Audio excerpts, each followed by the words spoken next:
7 years. That's how long Elena Cross had kept her secret sealed so tight it had become part of her breathing, something she did without thinking, something that kept her alive. She was standing at the kitchen counter frosting a birthday cake when she heard the engines. Not one engine, several. Deep, expensive, the kind that don't idle at stop signs because they never have to stop for anything.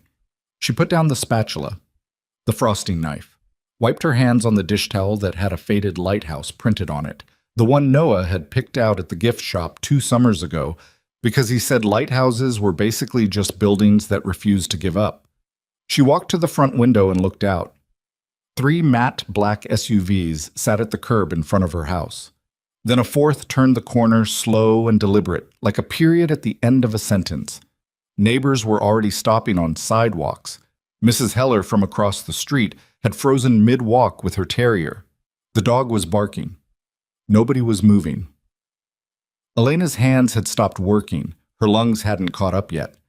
The rear door of the middle vehicle opened. He stepped out wearing a charcoal jacket, no tie, silver threading his temples that hadn't been there 7 years ago. He was holding a gift wrapped in dark blue paper with a white ribbon tied in a knot that was slightly crooked, like someone who didn't usually wrap gifts had tried very hard and still gotten it slightly wrong. He looked up at her house. He looked straight at her window. His first words, when he finally spoke across the quiet street, were not an apology, they were not a question. I've spent 7 years searching for my son.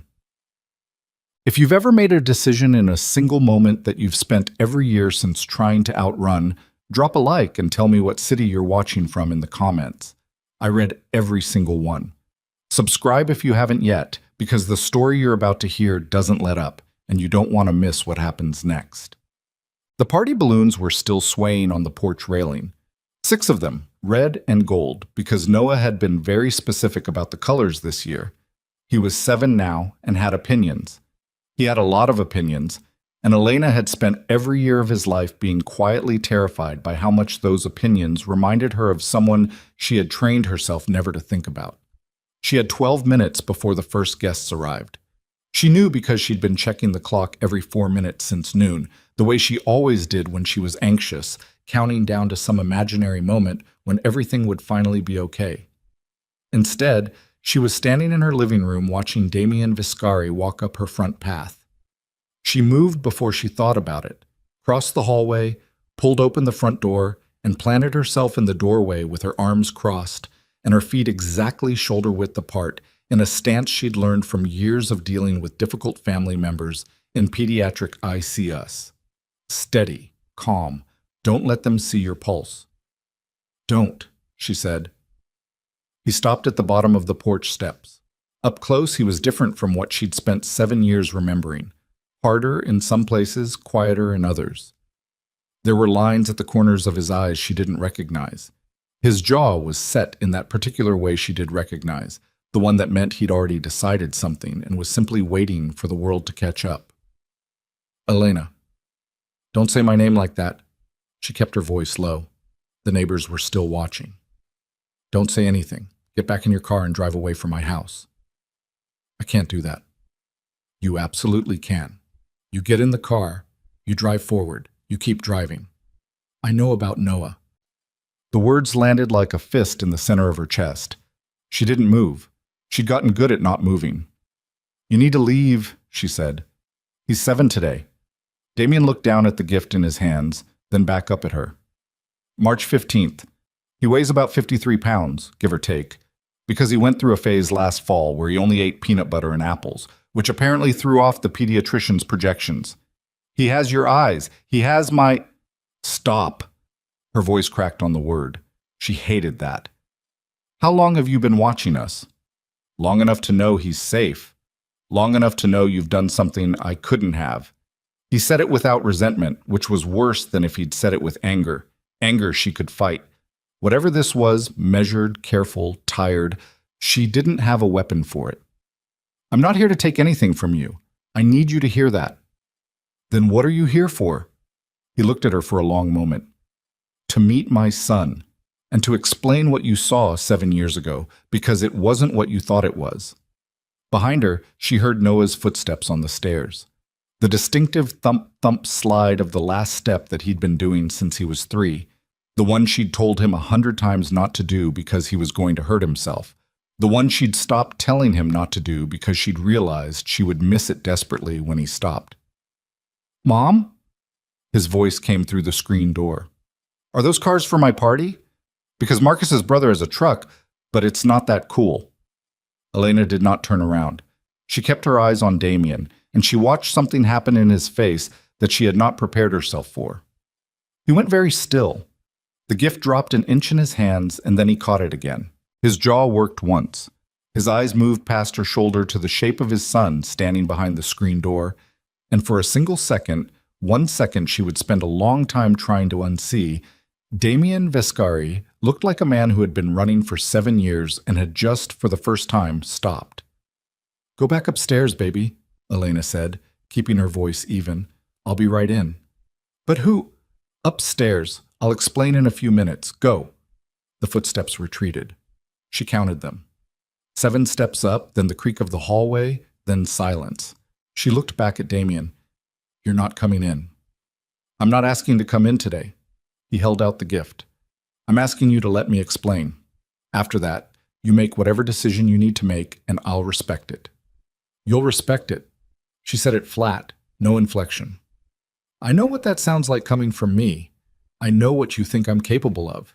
You've had 7 years to build a picture of me, and I imagine it's not a flattering one." "You were engaged, Damien." The words came out harder than she'd intended. "Good. They should. I saw the photos. I saw her ring.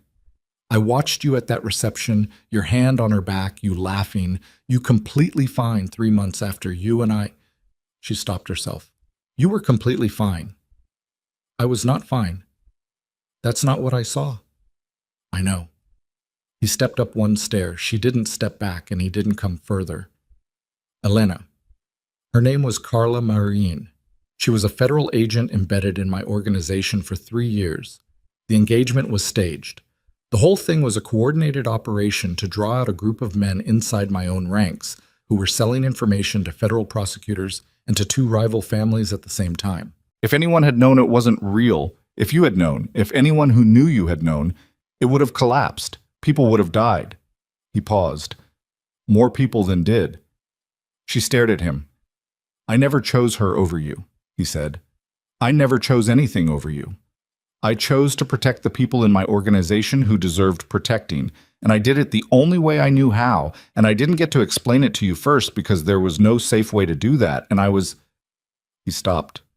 Started again. "I was 29 years old, and I made a decision in about 48 hours that I have spent every day since wishing I had made differently. You could have told me. I couldn't. After. You could have told me after. After you were gone." His voice stayed level, but something in it shifted, like bedrock settling. "I looked for you, Elena. I want you to understand that clearly. I looked for you for 7 years. You are extraordinarily good at disappearing." She thought about the 4 different cities in the first 2 years. The name she'd legally changed before she'd changed it back because Noah deserved his real mother's name. The cash transactions, the careful digital absence, the job application she'd filled out in person with paper forms. She had been meticulous. She had been scared. She said, "If you'd found me earlier, I would have come exactly like this, with a badly wrapped gift and no plan except to stand on your porch and ask you to listen." Against every rational thought in her head, she looked at the gift. The ribbon was definitely crooked. The paper had been folded at the corners with a kind of desperate geometric hope. She hated that it got to her. "You can't come in today," she said. "Noah has friends coming. He doesn't know you exist. I'm not going to turn his birthday into whatever this would be." "I understand. I'm not agreeing to anything. I'm not saying you get to be in his life. I'm not saying any of that. I understand. I'm saying I'll talk to you. Not today. This week, maybe. On my terms." Something in his shoulders dropped very slightly, so slightly she might have imagined it. "On your terms. And you pull your cars back. All the way off this block. My neighbors already have their phones out." He turned and made a single gesture toward the lead vehicle. It was barely a movement, 2 fingers lifted, a slight tilt of the wrist. But all 4 SUVs pulled smoothly forward and around the corner and were gone from sight before she'd taken 2 full breaths. She hated that too. He set the gift on the bottom porch step. Happy birthday to him. Then he walked back to the remaining vehicle that had been idling out of sight down the block, got in, and it drove away. Elena stood in her doorway for a long moment, looking at the gift on the step with the crooked white ribbon. Then she picked it up and went inside. She stood at the kitchen counter for a while, not doing anything. The frosting knife was still on the counter. The cake was still half frosted. The clock said she had 9 minutes before the first car would pull up, and she needed to not look like a woman whose entire architecture had just shifted under her feet. She splashed cold water on her face, dried it, looked in the small mirror by the back door. 7 years, she thought. 7 years she'd been certain about what she'd seen. The photographs in the society pages, the glossy event coverage, Damien's hand at the small of another woman's back, while Elena had sat in a motel bathroom in Pennsylvania holding a positive pregnancy test and deciding what her life was now. She'd made that decision with the specific, sealed certainty of someone who had seen the evidence. She had been so sure. Now she was less sure. And being less sure, she was learning, felt a lot like the floor dropping out. She heard Noah thumping back down the stairs, proper footsteps this time, in a hurry. He appeared in the kitchen doorway wearing his blue birthday shirt and one sneaker, the other in his hand. Mom, who was that man?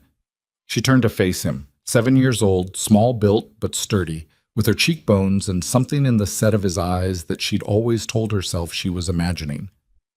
Someone from a long time ago, she said. Come here. Let me help with that shoe. He dropped into the chair she pulled out for him and shoved his foot toward her. She worked the laces with hands that only shook slightly. Is he coming to the party? Noah asked. No, baby. He left a present. I know. That was kind of nice. She tied off the bow, tugged it snug, looked up at her son's face for a moment in a way she didn't let herself do often, too direct and too long, cataloging him the way you catalog something you're afraid of losing. Yeah, she said. I guess it was. The doorbell rang. Noah shot out of the chair like a signal had been fired and ran for the front door, shouting the name of whoever he expected on the other side. Already forgetting about the man with the black cars and the badly wrapped gift, because he was 7 and the party was starting, and that was the whole universe. Elena stayed in the kitchen another 10 seconds. Then she heard a sound from the front of the house. Not a child's voice, not a doorbell. Something heavier. Something that made the hair at the back of her neck lift before her brain had processed what she was hearing. She moved into the hallway and stopped. Noah was standing at the open front door, very still, looking out at something on the porch. Mom, he said, in a voice she had never heard from him before. Quiet, careful. There are men outside. They have... I don't know what those are. She crossed the hallway in 4 steps and grabbed his shoulder and pulled him back hard. And in that same second she saw them. 4 men on her porch and in her front yard, not dressed like party guests, moving with the particular focused economy of people who have done this before and know exactly how many seconds they have. Her phone was in her kitchen. Her front door was open. She had Noah's arm and about 3 seconds to make a decision. She made it. She pulled him back into the hallway, kicked the front door shut, and ran. The back door was still locked. She was already unlocking it, Noah's wrist in her hand, when she heard the front door come open behind them, not with a knock or a ring, but with the flat, definitive sound of something that doesn't wait for permission. She got them into the backyard. She was pulling Noah toward the fence when she heard something else. Engines. The same deep, expensive sound she'd heard earlier, coming fast down the alley behind the house. Black SUVs. 2 of them. The rear doors opened and men got out, but these ones were moving toward the men coming through her back door, not toward her. And there was shouting. And then a sound she registered as gunfire, but which her brain refused to fully accept because Noah was right there. And she had her hand over his ear, and she was trying to make herself as small a target as possible while also not being able to make herself small enough. A hand closed on her arm, and she turned swinging and connected with something, and then a voice said, Elena, it's Marcus. I'm with Damien. Get down. She didn't know a Marcus. She didn't care. She grabbed Noah and she got down. It was over in less than 90 seconds. She knew because she was counting. When she raised her head, 3 of the 4 men from her porch were on the ground, not moving. The fourth had run. The men from the SUVs were moving through her yard with the systematic efficiency of people running a drill, checking corners, speaking quietly into earpieces. And Damien was coming through her back gate. He wasn't wearing the charcoal jacket anymore. He'd dropped it somewhere. He had a radio in one hand and his eyes moved over her and Noah in one rapid sweep before something in his expression went tight, with a feeling she recognized, even after 7 years, as relief. "Are you hurt?" he said. "No." She was still on the ground with her arms around Noah. "No, Noah, are you okay?" She turned to her son, running her hands over him, checking. Noah looked at the men in the yard, at the stillness where there had just been chaos, at the guns that were no longer raised but weren't holstered either. He looked at Damien. "Are you the guy who left the present?" he said. The silence held for a second too long. "Yeah," Damien said. "That was me." "My mom said you're from a long time ago." "I am." Noah considered this with the particular seriousness of a 7-year-old encountering information that doesn't quite fit any existing category. "Are you going to tell me what those things are that your guys have?" "Maybe later." "That's what my mom says when she means no." Damien looked at Elena. Elena looked at Damien. "You need to come with me," he said. "Both of you, right now. We can argue about it later, but right now you need to come with me because whoever sent those men knows where you live, and they will send more." She wanted to say no. Every instinct she had, every careful structure she had built around her life and her son's life was screaming at her to say no. But she looked at her son's face, and she looked at the men on the ground in her backyard, and she said, "Get his birthday cake. It's on the counter." One of the men by the gate blinked. "Ma'am? He doesn't get his party because of this." "Get the cake." A pause. Then, "Yes, ma'am." Damien was looking at her with an expression she couldn't read and wasn't sure she wanted to. She picked up her son and carried him toward the gate. 7 years old and 53 pounds and peanut butter and apples and one sneaker already untied again. She said without looking back, "This isn't me agreeing to anything." "I know," Damien said. She walked through the gate into the alley and toward the waiting cars and didn't look back at the house. She didn't let herself. The cake made it. Elena didn't know why that mattered as much as it did, but when the man she didn't know named Marcus set it carefully on the rear seat beside Noah's booster and clicked the door shut, something in her chest loosened by exactly 1 degree. 1 degree. That was all she could afford. The convoy moved fast through the coastal town's back roads, avoiding the main street, taking turns she wouldn't have thought to take, and Elena sat in the middle seat with Noah pressed against her left side, and the birthday cake balanced on his lap because he'd insisted, and she'd decided that was a battle she didn't have the reserves to fight right now. He held it with both hands, very seriously, like it was a task that had been assigned to him. "It's tilting," he said. "I see that." "If it tilts more, the frosting's going to touch the lid." "Then hold it level." He adjusted, frowned at the cake with the concentration of an engineer. "What's your name?" he said without looking up. A beat of silence from the front passenger seat. "Marcus," said the man who had grabbed Elena's arm in the backyard. "Marcus what?" "Reyes." "Okay." Noah seemed to file this. "Do you always drive this fast?" "Not always." "When do you drive slow?" "When things are okay." Noah looked out the window at the road blurring past. "So things aren't okay right now."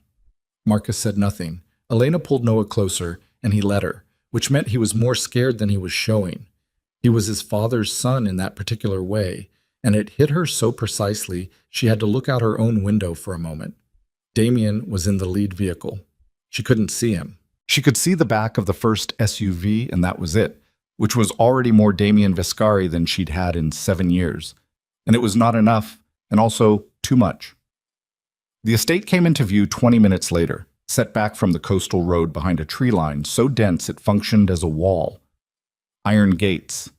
Cameras at intervals she counted without meaning to. Gravel drive long enough that you couldn't see the house from the gate or the gate from the house, which she understood was a feature, not a design choice. The house itself was large without being showy about it. Stone and dark wood, 3 stories, lights on in the upper windows. A woman in her 50s was standing on the front steps when the convoy pulled in, arms crossed, watching them unload with the expression of someone who has seen convoys arrive in a hurry before and has developed specific feelings about it. "Who's that?" Noah asked. "I don't know. She looks like she's going to tell someone off." "Probably." The woman waited until Elena had gotten out with Noah before she came down the steps. She looked at the boy for a long moment, and something moved across her face that she controlled quickly, the way experienced people controlled things. Not suppression, just management. "I'm Vera," she said. "I run the household. You must be hungry." Noah perked up immediately. "It's my birthday." "I heard." She looked at the cake still in his hands. "You carried that all the way here? It was tilting. Come inside, we'll find it a better surface." She looked at Elena. "You too. There's coffee. Real coffee, not the other kind." Elena didn't know what the other kind was, but she followed because Vera was already moving and Noah was already following Vera, and that was apparently how decisions got made now. Damien was inside. He was at a table in a room off the main hall that functioned as something between a kitchen and a command center.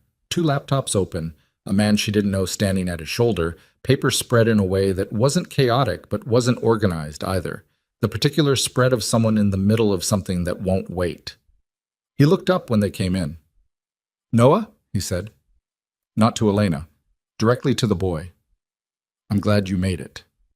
Noah studied him. "Were those men trying to hurt us?" "Yes." Noah absorbed this. "Why?" "That's what I'm working on finding out." "Oh." He set the cake on the nearest flat surface that wasn't covered in papers. "Okay." Elena stared at her son's matter-of-fact nod and filed it away under the category of things she would deal with later, possibly when he was 30.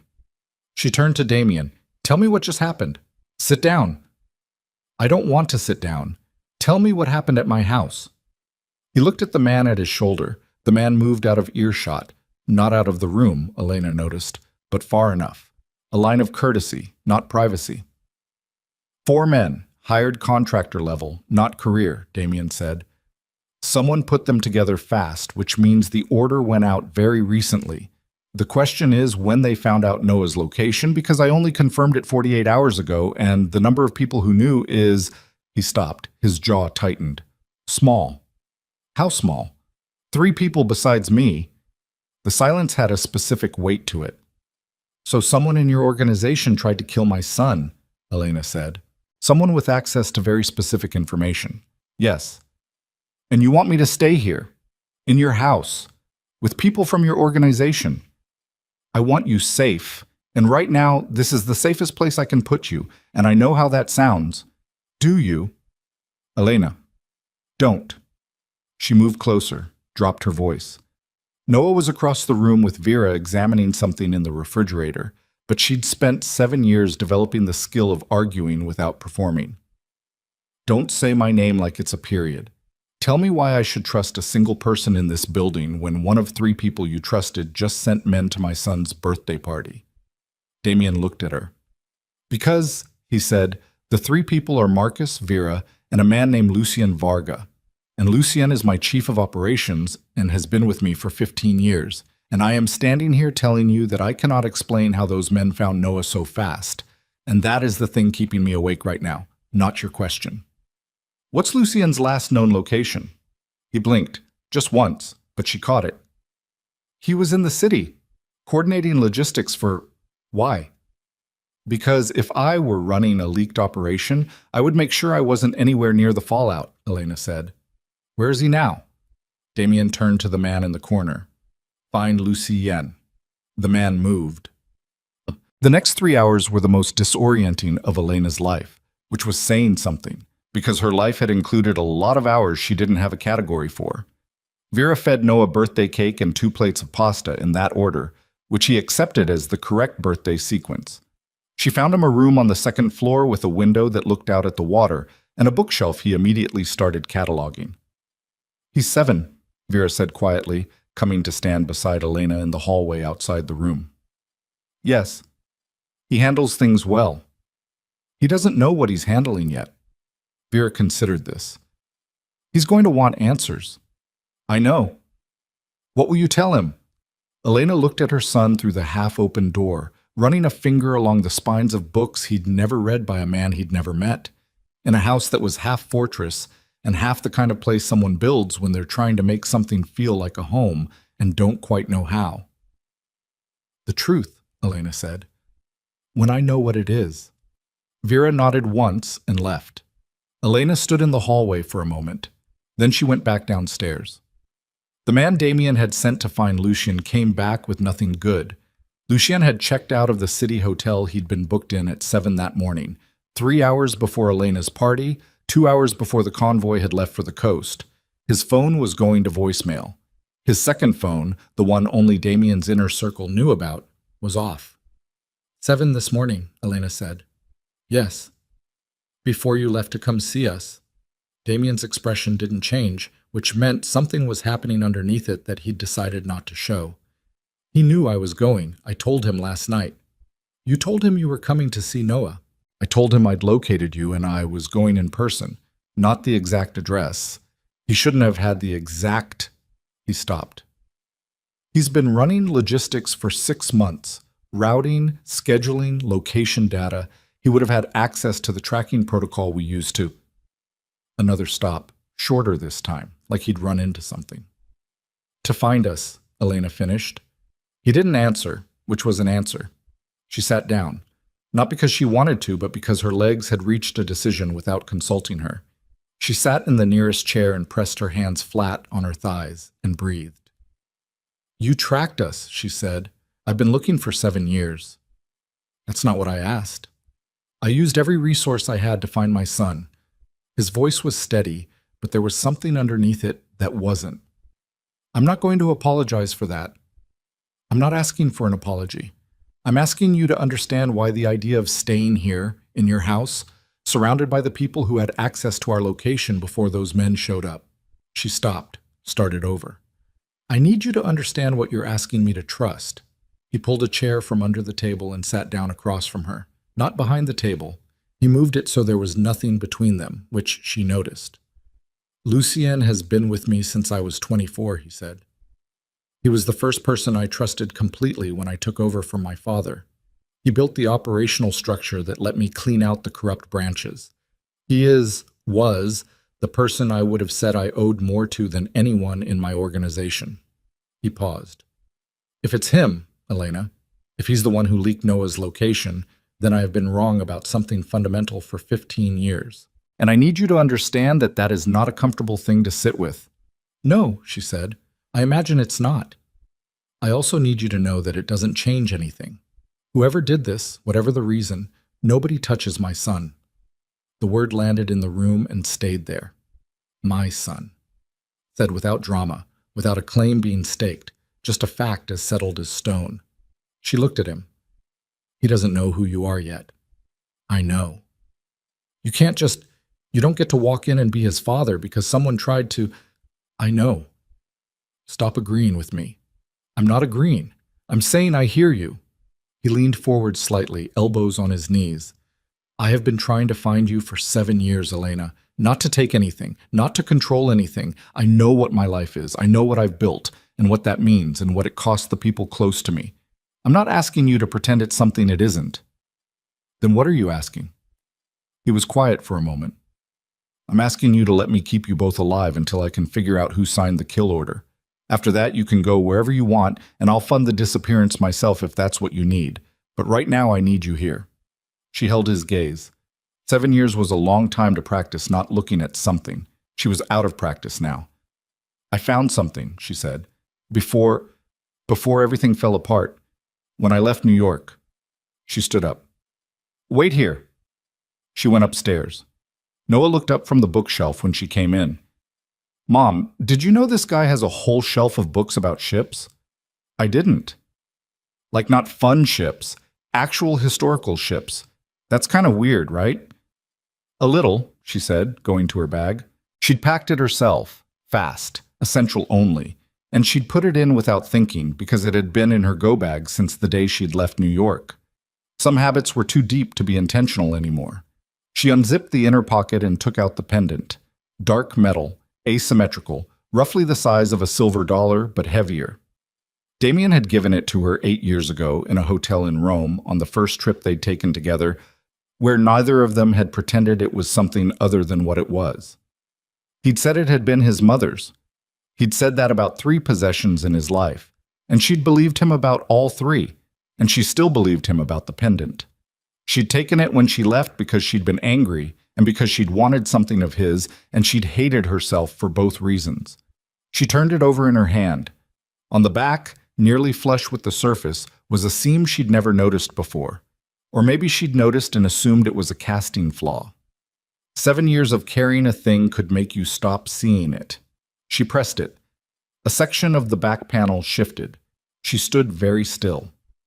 Inside the hollow space in the pendant was something that did not belong in an 8-year-old piece of jewelry. A data chip, black, no larger than her thumbnail, with a biometric contact surface she recognized from the hospital's secure pharmaceutical storage system. Her fingerprint. The chip had been calibrated to her fingerprint. She went back downstairs. Damien was standing when she came in, phone to his ear, one hand pressed flat on the table. He held up a finger without looking at her, and said into the phone, "Then find him. Every resource. I don't care what it costs. I care what hour it is when you call me back." He hung up. He saw the pendant in her hand and went very still. "Where did you—" He stopped. "You kept it." "I kept it." She set it on the table between them. "Tell me what's inside it." The expression that crossed his face was not guilt. It was something older and more complicated. The expression of someone encountering an object they'd believed was lost and finding it changed the geometry of everything. He sat down slowly. "How did you find it?" "I pressed the back." "That panel requires a specific pressure point. It shouldn't have—" He stopped himself. "You found it by accident?" "I've been carrying it for 7 years. Yes." He looked at the pendant. "It's a data chip, biometric, calibrated to my mother's fingerprint, or to whoever's print was registered at calibration." He looked up. "I registered it the day after I gave you that pendant. I didn't tell you because I thought—" He exhaled. "I thought if something ever happened to me, I wanted you to be able to access what's on it. There's financial data, records, transactions going back 15 years, names, amounts, the full operational financial history of my organization, including the people who were using it as a pipeline for corrupt money they couldn't launder through legitimate channels." The room felt very quiet. "Politicians," Elena said. "Some. Rival crime families." "Several." "How many people know this chip exists?" He didn't answer immediately. "Damien, how many people know?" "2," he said. "My lawyer, who is sealed by privilege and has been for years. And Lucien." A pause with a sharp edge to it. "I told Lucien about the chip 2 years ago. I didn't tell him what was on it. I told him it existed and that if anything happened to me, he should find a way to get it to you, because you were the only person I'd registered it to." The silence that followed was not comfortable. "So Lucien knew the chip existed," Elena said slowly. "He knew it was calibrated to me. He knew that meant I had access to 15 years of financial records that could destroy everyone on that list, yes. And he's been trying to find me. He's been—" Damien stopped. She watched the realization move across his face, not fast, not dramatic, but with the particular heaviness of something that has been true for a while and is only now being recognized as such. "He's been helping me look for you," he said. "He ran most of the search operation. He controlled what information came in and what I was told." The sound that came out of Elena was not quite a laugh. "He's been in charge of your search for me," she said. "Yes." "So he could find us whenever he chose?" "Yes." "And he waited until you were with us?" He said nothing.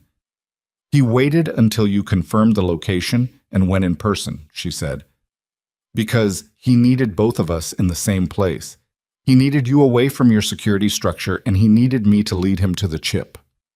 She watched Damien's expression move through something she didn't have a name for. Not anger, not yet. Something below anger, The thing that exists before anger, when you realize the architecture of your trust has been a door someone else has been walking through for years. I need to see what's on that chip, he said. I know. Do you know what print it's calibrated to? She looked at the chip on the table, at the biometric surface, at the small flat panel that had been flush against her palm for 7 years without her knowing it was anything other than metal. She picked it up and pressed her right thumb to the contact surface. Nothing happened for a second. Then a light, small, blue, low, pulsed once from inside the pendant. Damien's laptop chimed. He turned to it. She came around the table to look over his shoulder at what was loading, and it was loading fast, not a trickle but a flood, directories and files and financial records cascading into view, names and figures and transaction chains that meant nothing to her but clearly meant everything to him, because she heard the quality of his silence change the way a room's atmosphere changes before weather. How much? She said. Enough, he said, to end everyone on this list. She looked at the names. Some she recognized from news coverage, one she recognized from the hospital fundraiser circuit, a tech businessman who'd donated to the pediatric wing and given a speech about children being the future. She was still looking at the screen when Marcus appeared in the doorway. His face was the specific face of someone who has news they've decided there is no good way to deliver. Sir, he said. Tell me, Damien said without turning. We found the kill order, the one that went to the contractors this morning. Marcus paused. It was signed with your encrypted seal, sir. Your operational seal. The one only you and Lucien have authorization codes for. The room held its breath. Damien turned from the laptop slowly. Say that again. The order that sent 4 men to the boy's birthday party was authenticated with your own seal. Elena took a step back from the table. Not away from Damien. She didn't think it was fear, not exactly, but a step that gave her room to think without being inside his radius. She looked at him. He was looking at Marcus. His jaw was set in the particular way she'd seen on the porch that afternoon, decided, locked, but underneath it something had shifted from earlier. What had been determination was now something colder. He used my seal, Damien said. Yes, sir. Which means whoever finds that order, federal investigators, rival families, anyone, the order has my signature on it. Yes. He didn't just try to kill my son. His voice was very level, very even, the evenness of something under enormous controlled pressure. He tried to make it look like I did it.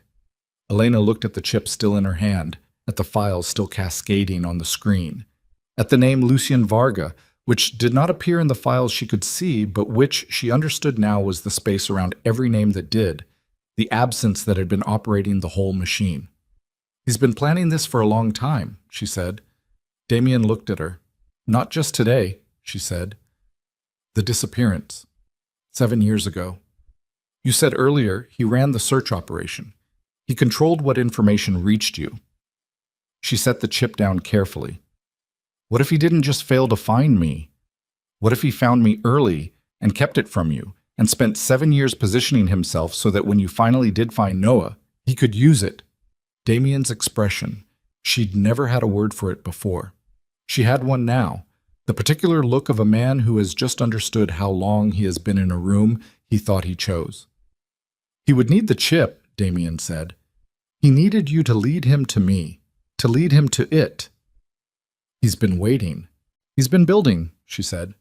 The sealed operation, the fake engagement, the years of running your search. He's had access to everything. He's been inside your house for 15 years, Damien, not as your advisor, as your successor. The word hung in the room. Marcus was already at his phone. Damien turned back to the laptop and began moving through files fast, looking for something specific, and Elena watched his hands and the set of his shoulders and understood that they had crossed some line in the last 4 minutes that could not be uncrossed. Then Marcus said quietly from the doorway, Sir, he's here. Damien stopped moving. Lucien's at the gate, Marcus said. He's asking to come in. The clock on the wall read 9:47 p.m. Outside, the harbor lights were a thin line through the dark. Upstairs, Noah was sleeping in a room full of someone else's books, And somewhere in the house, a birthday cake with one slice missing was sitting on a counter, and the data chip with 15 years of evidence was on the table between them, and Lucien Varga was at the gate asking to be let inside. Damien looked at Elena. She looked at the chip. "Let him in," she said. Damien said, Let him in," before Elena could second-guess what she'd just told him to do. Marcus spoke into his earpiece. 8 seconds of silence. Then the distant sound of the iron gate moving on its track, the low mechanical groan of it, and Elena stood in the kitchen with her hand flat on the table next to the data chip and tried to remember how to breathe at a normal rate. "We need a plan," she said. "I have one." "Tell me." "He doesn't know you found the chip." Damien turned from the window. "He doesn't know we pulled the kill order. He came here because he wants to know what we know, and he's going to perform concern and offer to help, and I'm going to let him. And then? And then I'm going to watch his face when I tell him we have the chip." Elena looked at him. "That's not a plan. That's a trap with no walls. The walls are the files loading on that laptop." He glanced at the screen where the data cascade had slowed to a stream. Every transaction, every name, 15 years of documentation. He cannot afford for any of that to become public, which means he cannot afford to do anything to me or to you until he has the chip physically in his hand, which means right now in this room we have something he wants more than he wants us dead. He paused. "That's leverage. That's the walls." Elena said nothing for a moment. Then, "He's going to lie. Extremely well. He's had 15 years of practice in front of me. And you want me in the room. I want you exactly where you are standing right now." His eyes moved to the chip on the table. "Put it somewhere. Not on your body, not obvious. Somewhere in this room you can reach without it looking like you're reaching." She picked it up, looked around. The dish rack by the sink had a row of mugs hanging underneath it. She walked over and hooked the pendant's chain over the rearmost hook, behind a heavy ceramic mug, so it hung there invisible unless you were looking from exactly the right angle. She came back to the table. "Don't look at it again," Damien said. "I know." The front door opened. She heard Lucien Varga before she saw him, a measured, unhurried step in the hall, the sound of someone who does not enter places quickly because he has never needed to. He knocked once on the open kitchen door and came in. He was smaller than she'd expected, which was the first surprise. Her brain had built him large over the last hour, broad-shouldered, physically dominant, the way you imagine a man who has been running a criminal empire from behind someone else's desk. But Lucien Varga was slim, middle-aged, with a narrow face and pale eyes, and the kind of unremarkable appearance that disappeared in a crowd. He wore a gray wool jacket over a dark shirt, no tie. He looked like an accountant who exercised. He looked at Damien first. "I heard about the coast," he said. "I came as soon as Marcus reached me." "Where were you?" Damien said. "Driving. I had a meeting in Bridgeport that ran long. My phone died on the road. I didn't get Marcus's call until I'd charged it at a gas station." He held up the phone as if the screen would confirm the story. "4 contractors. I ran the faces through our network. They came out of a pool we haven't used in 3 years, which means someone reached back into old operational contacts to build a team." He was good. Elena understood in that first 90 seconds exactly how good he was, because the information was real. The contractor pool detail was too specific to be invented in a car on the way here, and the performance of urgency was pitched perfectly just below theatrical. He looked like a man who'd driven fast to get to his employer. He looked like exactly what he'd spent 15 years making himself look like. Then his eyes moved to her.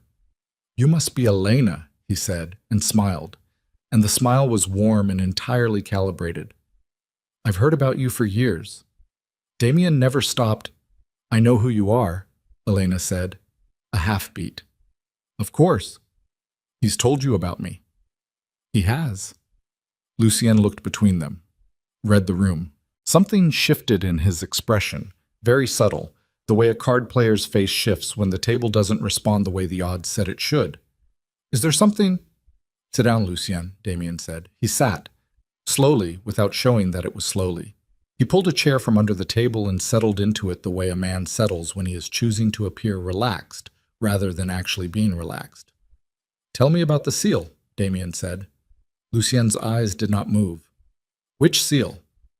The kill order. The one that went to the contractors at 8 this morning. My operational seal is on it. A pause that lasted exactly the right number of seconds, long enough to suggest processing, short enough to not suggest calculation. That's not possible. Marcus pulled the authentication record. Then the authentication was forged. Someone spoofed the... Lucien. Damien's voice didn't rise. It did the opposite, went quieter, and Elena felt the temperature in the room change. The seal requires a 12-character rotating code that generates on a 48-hour cycle. 2 people have the generation algorithm, me and you. There's no spoofing it. Silence. Lucien looked at the table. Then he looked up, and the thing Elena saw happen in his face was not quite what she'd expected. It wasn't the collapse of a mask. It was more precise than that, more deliberate. It was the decision to drop one mask and show a different one underneath. The warm urgency went away, and what replaced it was something quieter and much older. "How long have you known?" he said. Damien said nothing. "The chip," Lucien said. "She found the chip." Elena kept her face still. "I've been looking for it for 3 years," Lucien said, conversationally, as if this were a post-mortem on a project and not a confession. "I knew you'd registered it biometrically. I knew the print wasn't yours. You don't use your own biometrics on anything sensitive. You never have. Your father taught you that. I just couldn't find who you'd used." He looked at Elena. "I didn't know it was her until 6 months ago, when I ran a cross-reference on the registration date against every personal contact you'd logged in that period." 6 months, Damien said. 6 months I've been trying to find her quietly, without you knowing I was looking. But you were already looking. You'd never stopped looking. Something that might have been genuine in another context moved across his face. "You're very stubborn, Damien. It's one of your worst qualities." "Where's the order coming from, Lucien?" "I don't know what you pull." "Not the contractors. The order behind the order. Someone told you to move this week. You waited 6 months with the information. You waited until I confirmed the location and went personally. Something changed." Damien leaned forward. "What changed?" Lucien looked at him for a long moment. Then he looked at his own hands on the table, and Elena watched him make a decision she couldn't read the edges of yet. "Sit down," Lucien said, not to Damien, to Elena.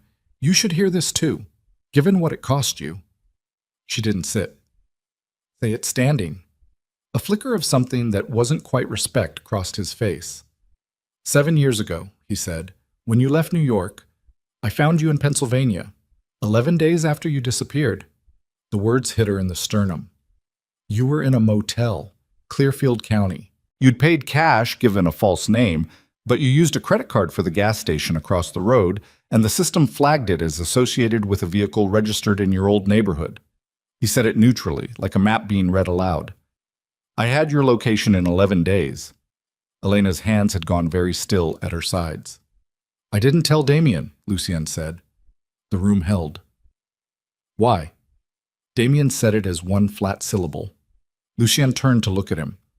"Because you were about to do something catastrophically stupid. You were 3 months into the Carla Marine operation. The federal case was built on your continued participation in the staged engagement.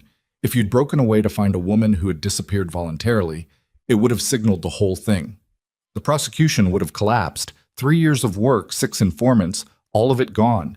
The corrupt men inside your organization would have had time to destroy the evidence and disappear." "So you protected the operation," Damien said. "I protected everything you'd built." "Yes." "By letting me believe she was gone. By giving the operation time to close. I planned to tell you after, when Carla Marine's testimony was on record and the sealed indictments were filed. 6 months, that's all I needed." "And then?" Elena said. Lucien looked at her. "And then I found out you were pregnant." The silence was absolute. "One of my people in Clearfield saw you at a pharmacy," he said. "The purchase was apparent. And I understood that if Damien found out, nothing would stop him from pulling out of the operation immediately. So I made a calculation." "You made a calculation," Elena said. "I let 6 months become 7 years," he said. "I understand that's not a number I can justify. I'm not trying to. I'm telling you the sequence." She looked at him and understood something that her rational mind had known for the last hour, and her body was only now catching up to, that the entire architecture of the last 7 years, the motel in Pennsylvania, the 4 cities, the careful disappearance, the single parenthood, Noah's whole life, had been built on a foundation that this man had poured, not with malice, at the beginning, with a cost-benefit calculation that had put her child in the column labeled acceptable loss. "You forged Damien's messages," she said. He didn't deny it. "Yes. The ones I received in the first month after I left, the ones that confirmed he'd moved on. You needed to stay gone. A clean break was cleaner. I was pregnant," she said, "and you sent me messages in his name telling me I'd been—" She stopped. She would not do this in front of him. She would not let him see what those months had been. "So the beginning was the operation," she said. "What about the 7 years after? What changed? What made you move this week?"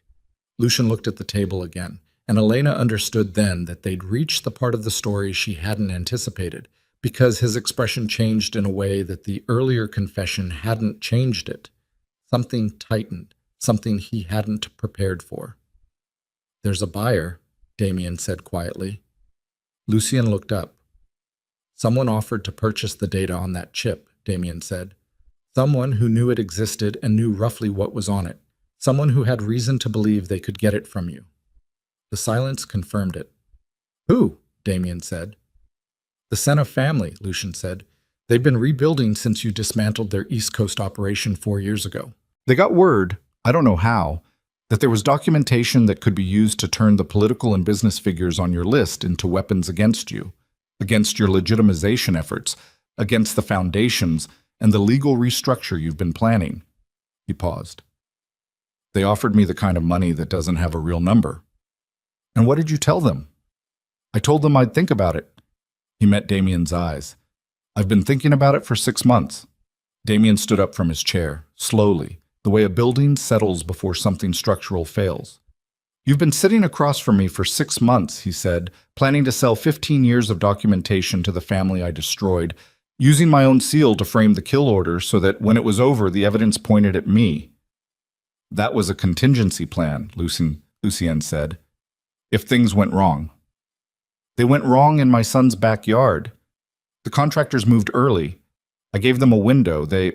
He stopped. He'd made a mistake in the syntax, and they all heard it, and nobody pretended they hadn't.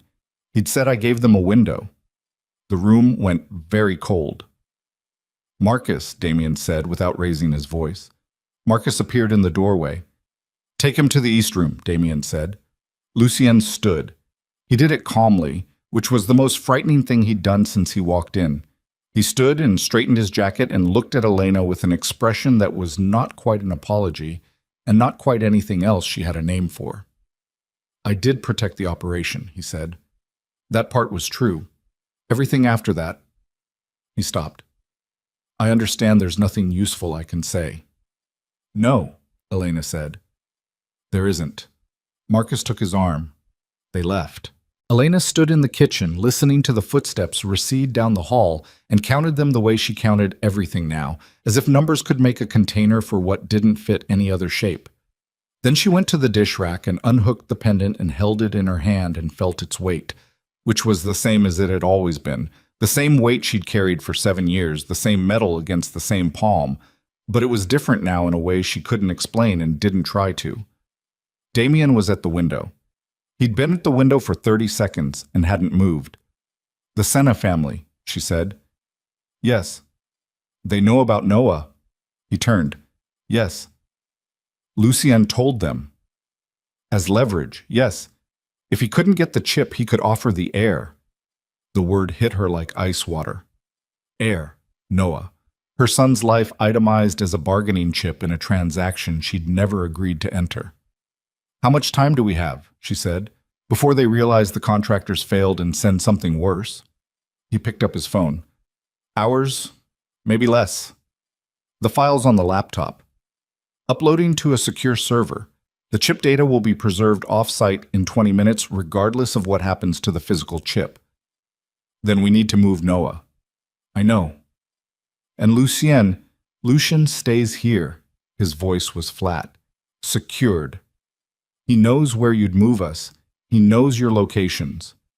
He knows the ones I've used before, not the one I'm thinking of. She looked at him. Where? My father's property in the Catskills. Lucien never had access to the full deed. It transferred through a holding company in my mother's name. He held her gaze. Nobody knows about it except me. And now you. She absorbed this. You're trusting me with the one location he doesn't know. I'm trusting you with my son's life, he said, which is what you've been doing alone for 7 years. I figured you'd earn the reciprocal. She didn't have an answer for that, so she didn't try to manufacture one. I'm waking Noah, she said. Give me 10 minutes to arrange transport. Different vehicles, different route than we came. She was already moving toward the stairs. Noah was asleep on top of the covers with his shoes still on, one arm flung out toward the bookshelf as if even in sleep he was cataloging, and Elena stood in the doorway for a moment looking at him with the particular fullness of a parent looking at a sleeping child and knowing the world is closer than the child knows. She crossed the room, sat on the edge of the bed. Noah. She put her hand on his shoulder. Hey, wake up. He surfaced slowly, the way he always did. Not groggy, but careful, like he was checking the information available before committing to consciousness. He looked at her, looked at the room, remembered where he was. Are we leaving again? He said. Yes. Because of the men from before? Yes. He sat up. Is the man... He paused. The one with the cars. Is he coming with us? Yes. He thought about this with the same seriousness he'd applied to the tilting cake. Is he going to keep us safe? She looked at her son. At the face she had spent 7 years tracking for resemblances she told herself she wasn't looking for. He's going to try, she said. Okay. He reached for his other shoe. Did anyone bring the cake? She almost laughed. Yes, someone brought the cake. Good. I didn't have enough. They were down the stairs and into the rear courtyard with 2 bags between them when Vera appeared from the side entrance with a coat for Noah and a travel bag Elena hadn't asked for, but immediately understood contained the things a woman of Vera's particular experience knew you needed when you left fast in the middle of the night. The cake is in a cooler in the 3rd vehicle, Vera said. Thank you, Elena said. Don't thank me. Be fast. Damien was in the courtyard. He'd changed his jacket and had a different phone in his hand. He looked at Noah when they came out, and Noah looked back at him with the directness that Elena had spent 7 years attributing to some personality quirk, and was only now understanding was simply his inheritance. Are you good at keeping secrets? Noah said to Damien. Damien said, What kind of secrets? The kind where you don't tell anyone where we're going. That's actually my specialty. Noah considered this with appropriate skepticism. Okay, he said. Then I guess that's good. They were pulling out of the courtyard when Elena's phone buzzed. Unknown number. She looked at Damien. Don't answer it, he said. It buzzed again, stopped. Then a text came through. A photograph.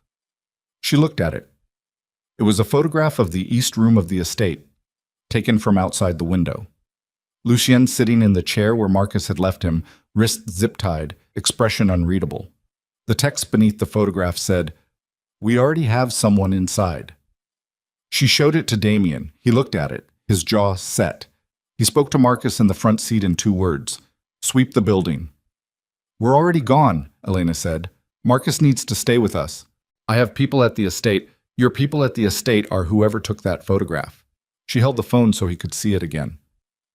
Lucien told you nobody else knew about the chip, but the Senna family knew, which means the information chain didn't start with Lucien. She watched the thought move across his face and pressed it before he could redirect.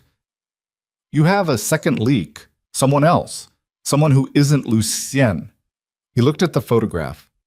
Who else had access to your seal, she said. Nobody. Only... He stopped. Damien. It's not possible. You said that about Lucien an hour ago.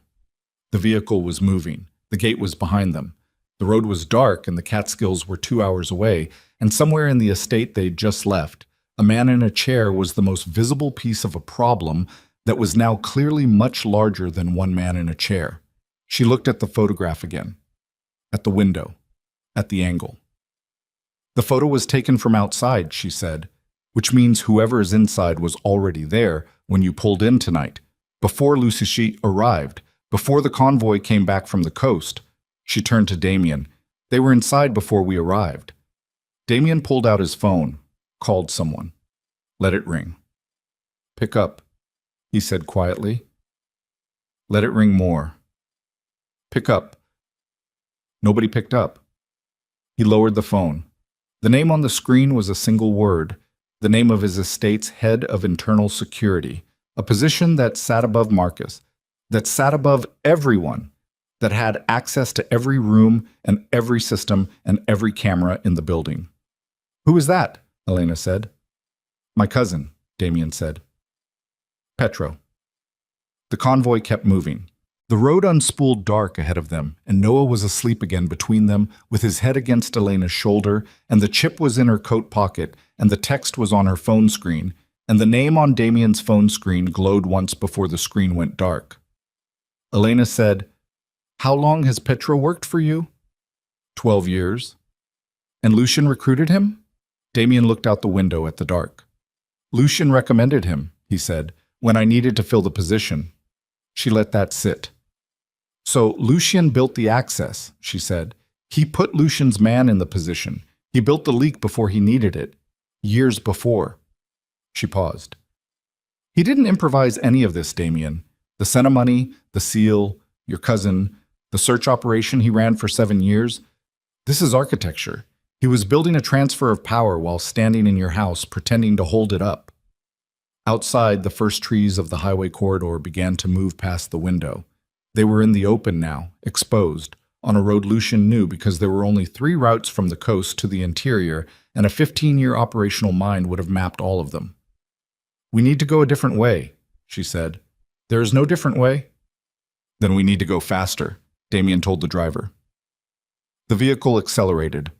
Elena put her hand in her coat pocket and closed her fingers around the chip, and felt its weight and thought about the fact that somewhere in the data cascade that had poured onto Damien's laptop, Petro Viscari's name was almost certainly listed in a transaction she now understood had been a retainer, a payment for access, an investment in a future that Lucian had been building 1 brick at a time for 12 years. She thought about Clearfield County, Pennsylvania. 11 days. He'd found her in 11 days. And he'd sat on it for 7 years, managing the information, building towards something she hadn't understood until tonight, and tonight might be too late to understand it in a way that mattered. Her phone buzzed again. The same unknown number. This time it wasn't a photograph. It was an audio file. She looked at Damien. He looked at the phone. She pressed play. Noah's voice came out of the speaker. Not present tense Noah.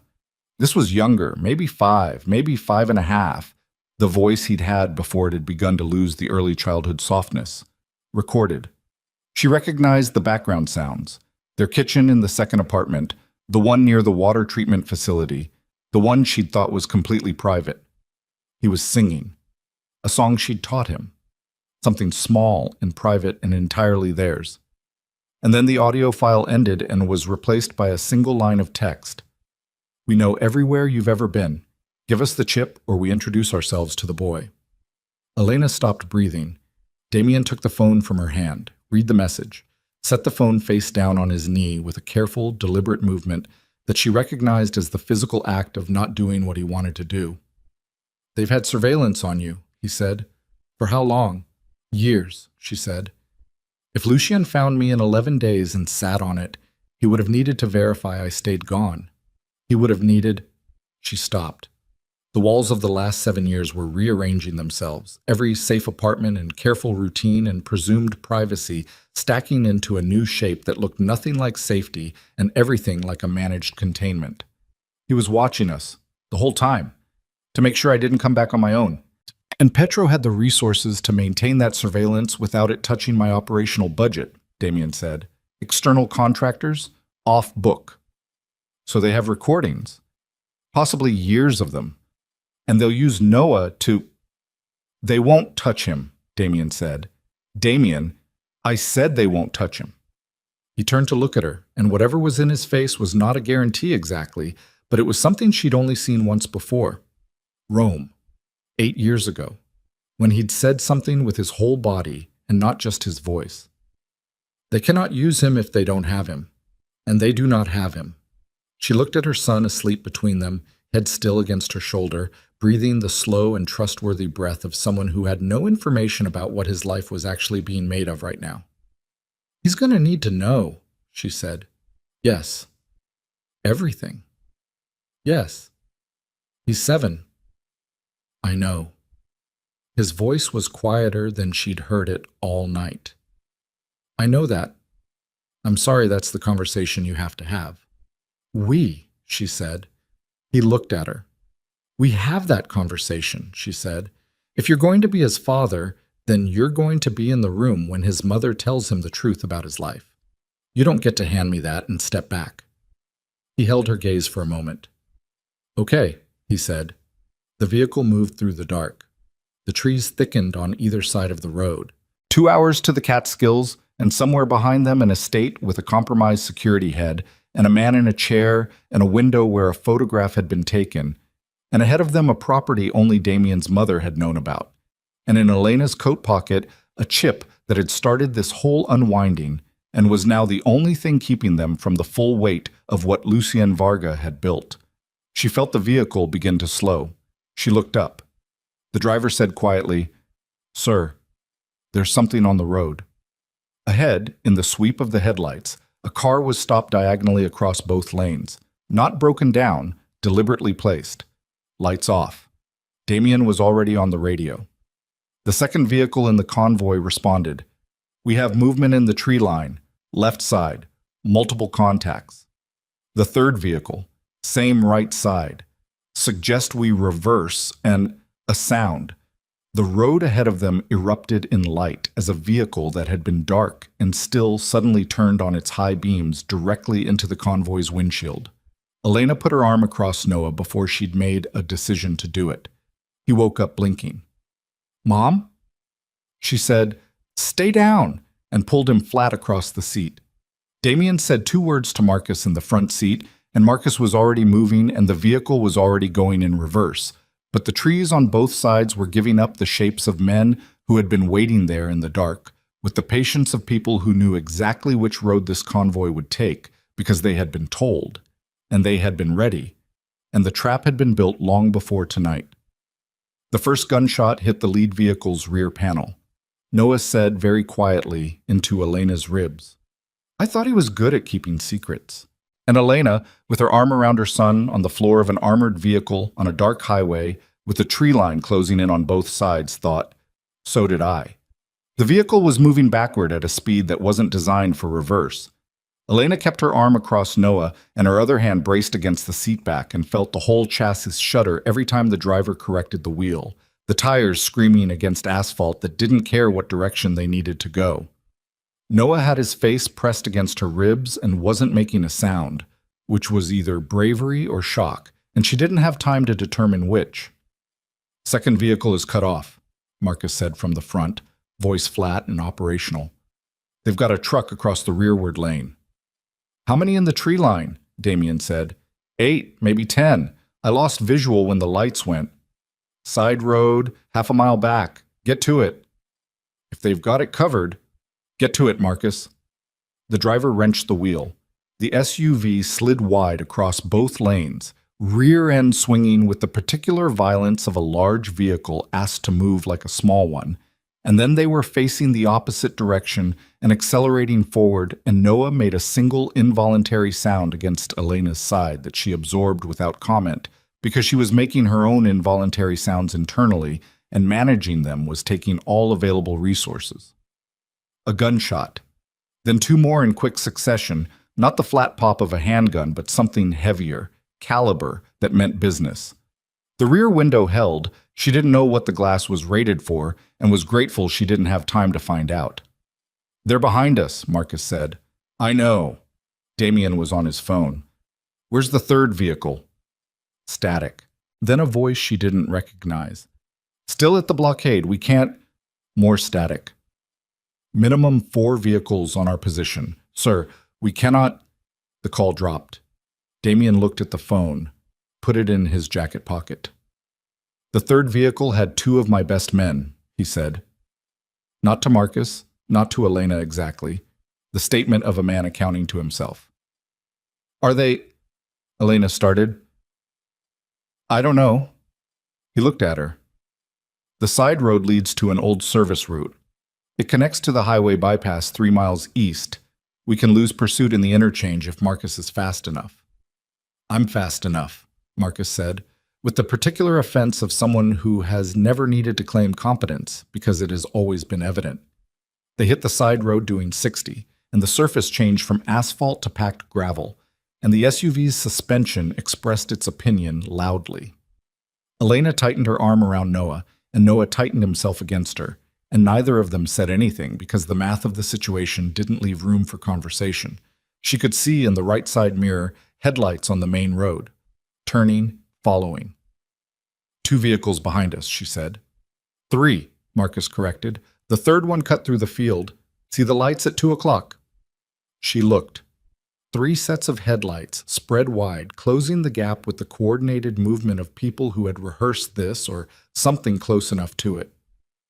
How far to the interchange? She said. 2 miles, Damien said. 90 seconds at this speed. They'll be on us in 60. I know. Damien, I know, Elena. Noah lifted his head from her ribs. His face in the dark was very still. I can hear your heart, he told her. It's really loud. I know, baby.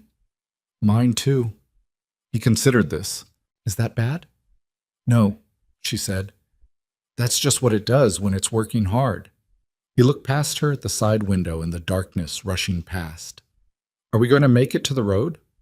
Yes, she said, with the certainty she manufactured on the spot and delivered without hesitation, because that was what you did. Marcus hit the interchange ramp without slowing.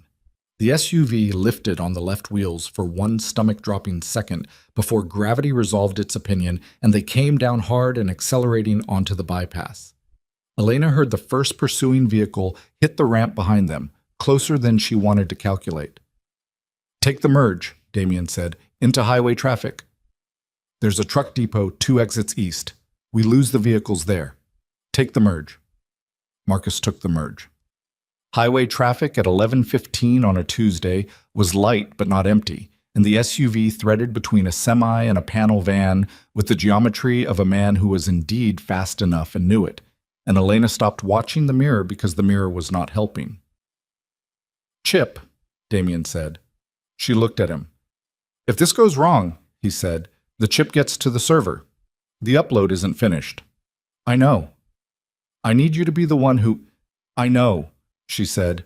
Don't finish that sentence in front of him. He looked at Noah, looked back at her, nodded once.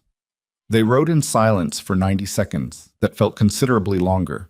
Then Marcus said depot and took an exit, and the highway fell away behind them, and they were in a landscape of parked trucks and loading bays and the particular sodium orange light of industrial facilities that never fully close. He killed the SUV's lights, drove slow, navigating by the facility's ambient glow, threading between rows of parked semis until they were deep enough in that the sightlines from the road were blocked in every direction. He stopped the engine. Silence, except for the ticking of cooling metal. Elena realized she'd been holding the same breath for approximately 2 minutes. She let it out. They'll scan the exits, Damien said quietly. They had the road mapped, which means they have local surveillance. We have maybe 6 minutes before someone thinks to check the depot. The upload, Elena said. He pulled out his phone, checked it. 62%. How long for the rest? At current speed, 14 minutes. She did the math. We don't have 14 minutes. No, she thought. The depot has a network. Facilities this size run secure commercial infrastructure. Broadband, not cellular. If we can access it, we can finish the upload in half the time. He looked at her. Can you do that? I spent 3 years as a charge nurse managing hospital data systems because administration kept cutting the IT budget. She held out her hand. Give me the phone and your laptop. He handed her both without a further question, which she catalogued as either trust or desperation and decided was probably both. The laptop was already open. The upload dashboard was running. She looked at the network settings, found 3 commercial SSIDs in range, tried the first 2 and got authentication walls, tried the third and got a guest portal designed for truckers' logging hours, which meant low security and manageable bandwidth restrictions if you knew which header to spoof. She knew which header to spoof because the pharmaceutical supply chain ran the same network architecture, and she'd had to work around it twice when the hospital's controlled substance records had needed emergency offsite backup during a ransomware event in 2021. 71%, she said. It's moving. Damien was watching the mirrors. Noah had crawled onto the rear bench and was looking at the rows of parked trucks through the back window with the absorbed attention of someone who has processed the adrenaline and come out the other side into a kind of watchful calm. There are a lot of trucks, he said. Yes, Marcus said, like a really lot. Noah, Elena said, I'm just saying. 4 minutes passed. The upload climbed, 81, 87. Then Noah said, There's a car. Elena looked up. At the far end of the row, moving slow with its lights off, a dark sedan was navigating between the trucks with exactly the same careful logic they'd used. Someone had thought to check the depot after all. How many? Damien said. 1 car, Noah said.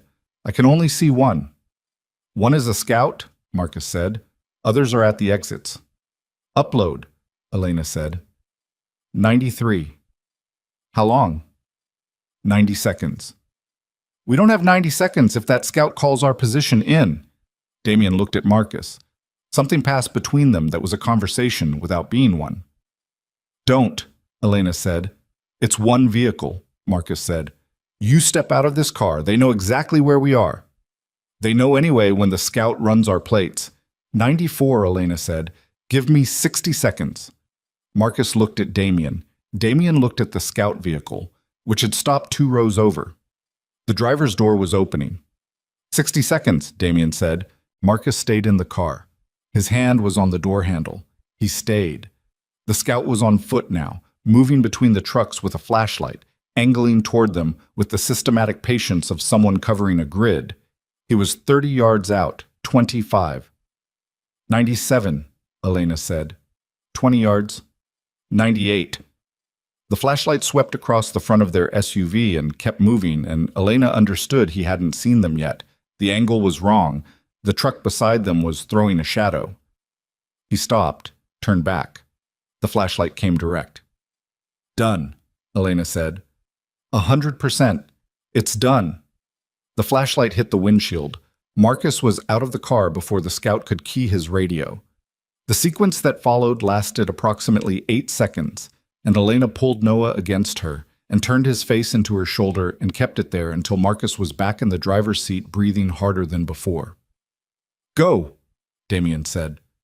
Marcus started the engine. They moved. The scout's radio was in Marcus's hand. It was chattering, other voices, other positions, a net of pursuit that was tightening around a location they were already leaving. They think we're still in the north section, Marcus said. Scout reported in before... He paused. Before he couldn't. Elena kept her hand on Noah's back, felt him breathing, counted the breaths. The upload is done, she said. The files are off-site. Damien looked at her. In the dim light of the depot, his face was all shadow and hard angles, and the particular exhaustion of someone who has been running their own engine on pure intention for about 18 hours.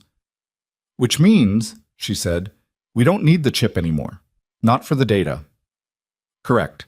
Well, which also means we have something they want that we no longer need. He understood her immediately. You want to use it as bait. I want to end this tonight, she said. We can't run forever. We can't put him in a car and keep driving and hope the net doesn't close. We know where Lucien is. We know he's the one the Senna family is operating through. If we give them a location, if we offer the chip through a channel they trust, they'll come to us. On ground we choose. That's... He stopped. Elena, that's an ambush. You're describing setting an ambush. I'm describing ending this before your son has to spend another night on the floor of a moving vehicle. He looked at Noah. Noah, head still against Elena's shoulder, had the specific half-awake quality of a child who is listening to everything but has decided not to announce it. Where? Damien said. You know somewhere? He thought for 3 seconds. The shipyard, he said. Old Sanaa facility. They took it in the divorce when I dismantled their operation 4 years ago. They'll have people there. It's operational again, which is how they funded the rebuild. They know the layout. They think that's an advantage. And? I know it better. Something shifted in his expression. I built the security infrastructure there 12 years ago, before the Senas took it in a deal. I know every access point, every structural weakness. Structural weakness, she said. The crane system. Old cargo crane on Pier 7, northern end. The counterweight mechanism was upgraded, but the primary mounting was never... He stopped. It doesn't matter. What matters is I know it, and they don't know I know it. And Lucien? Lucien is still at the estate, secured. You said secured. Marcus's men. Your cousin's men are also at the estate, she said. The pause was very short. He picked up his radio. The call to the estate went through. A voice she didn't know answered. Damien asked for verification, a specific code word, something operational. The voice gave a code word back. Damien lowered the radio. Petro's gone, he said. He left an hour ago. The men at the estate are mine. And Lucien? Still in the east room. He paused. For now. She looked at him. You're going to let him out. I'm going to offer him a choice. He met her eyes. He spent 15 years building something in my house. He spent 15 years inside my operational structure. He knows the Sina network better than anyone I have access to. If he helps us take them apart tonight, you'll deal with him after. I'll decide after. Yes. She thought about it. About Clearfield County, about the forged messages, about Noah at 5 years old singing in a kitchen that wasn't private at all, the sound of his voice coming out of a phone as a threat. She thought about all of it, and she looked at Damien and said, He's your asset to use, but when this is over, he answers for it, Damien said. All of it. I promise you that. She nodded once. Call him, she said. Damien called the estate and gave the instruction, and they drove toward the coast in the dark, and the radio from the scout's net went quiet after a while, which either meant they'd lost the pursuit or the pursuit had gotten smarter and quieter, and both possibilities required the same response, which was to keep moving and not slow down for anything. The shipyard appeared out of the harbor dark 40 minutes later, a complex of piers and warehouses and crane towers that looked abandoned from the road, but wasn't. Lights in 2 of the warehouse windows, vehicles in the north lot, the distant sound of machinery that ran at night because night was when certain kinds of business preferred to operate. Damien made 4 calls from the car. Short, specific, operational. Men he trusted at a level below Lucien, below Petro, the level that hadn't been compromised because nobody had thought it necessary to compromise it. 12 men, converging from 3 directions over the next 20 minutes. Noah stays in the vehicle, Elena said. Yes? With Marcus. Yes. I'm not staying in the vehicle, she said. He looked at her. Don't, she said. You need people who know what they're doing, and I know what I'm doing. I've been keeping him alive for 7 years without any of this. She gestured at the convoy, the radios, the infrastructure. I've done it with nursing shifts and careful planning and a go bag I packed fresh every 6 months. Don't put me in the car with the 7-year-old and tell me to wait. He held her gaze for a long moment. Do you know how to use one of these? He held up a compact handgun. Point and decide, she said. I know the decision part. I'll figure out the pointing. He almost smiled. It was the smallest possible version of a smile, barely there, but she caught it. Stay behind me, he said. Follow my moves, not your instincts. Your instincts are good, but mine are trained for this specific environment. Understood. If I go down, you're not going down. Elena, you're not. She said it with the same manufactured certainty she'd used for Noah on the gravel road, and she watched him receive it the same way Noah had received it, which was to say he didn't believe it but accepted it as the operating premise. She turned to Noah. He was fully awake now, sitting upright, watching her with eyes that were too clear and too old for the face they were in.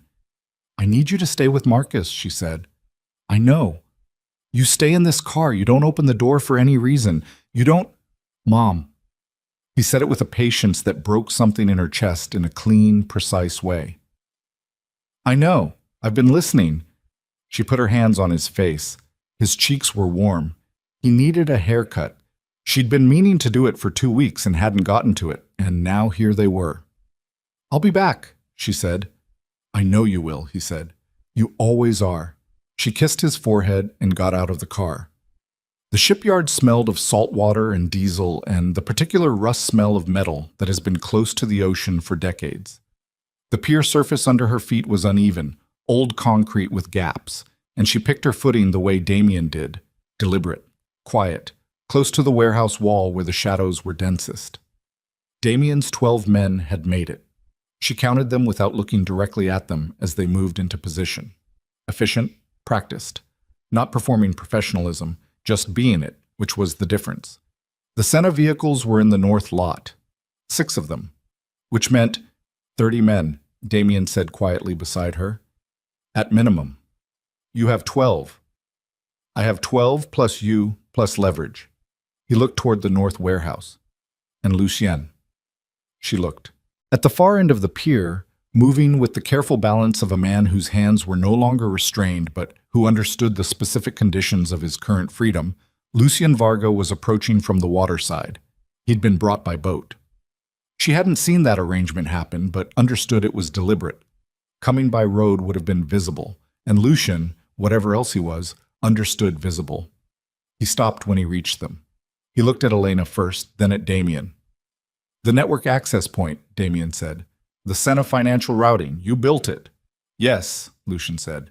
You can collapse it. From inside the warehouse. The primary router is in the northeast corner of the main floor.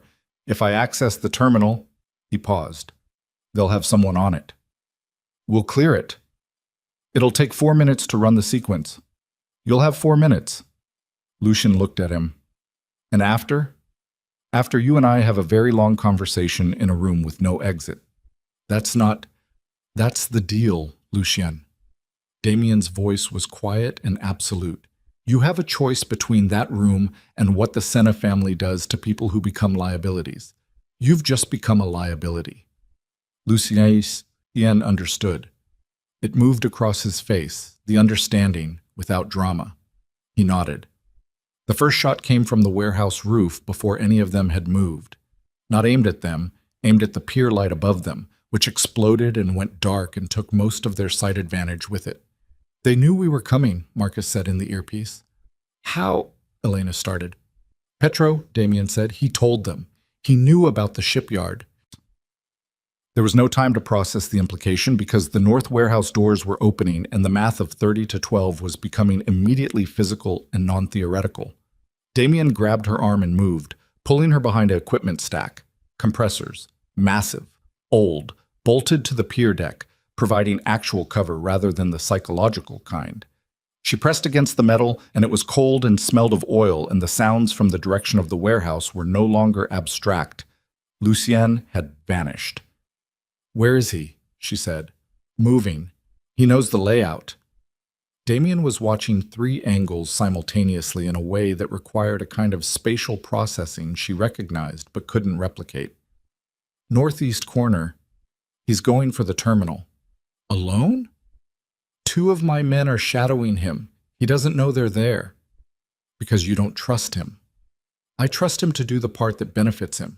I don't trust the rest. He looked at her. Stay here. You said...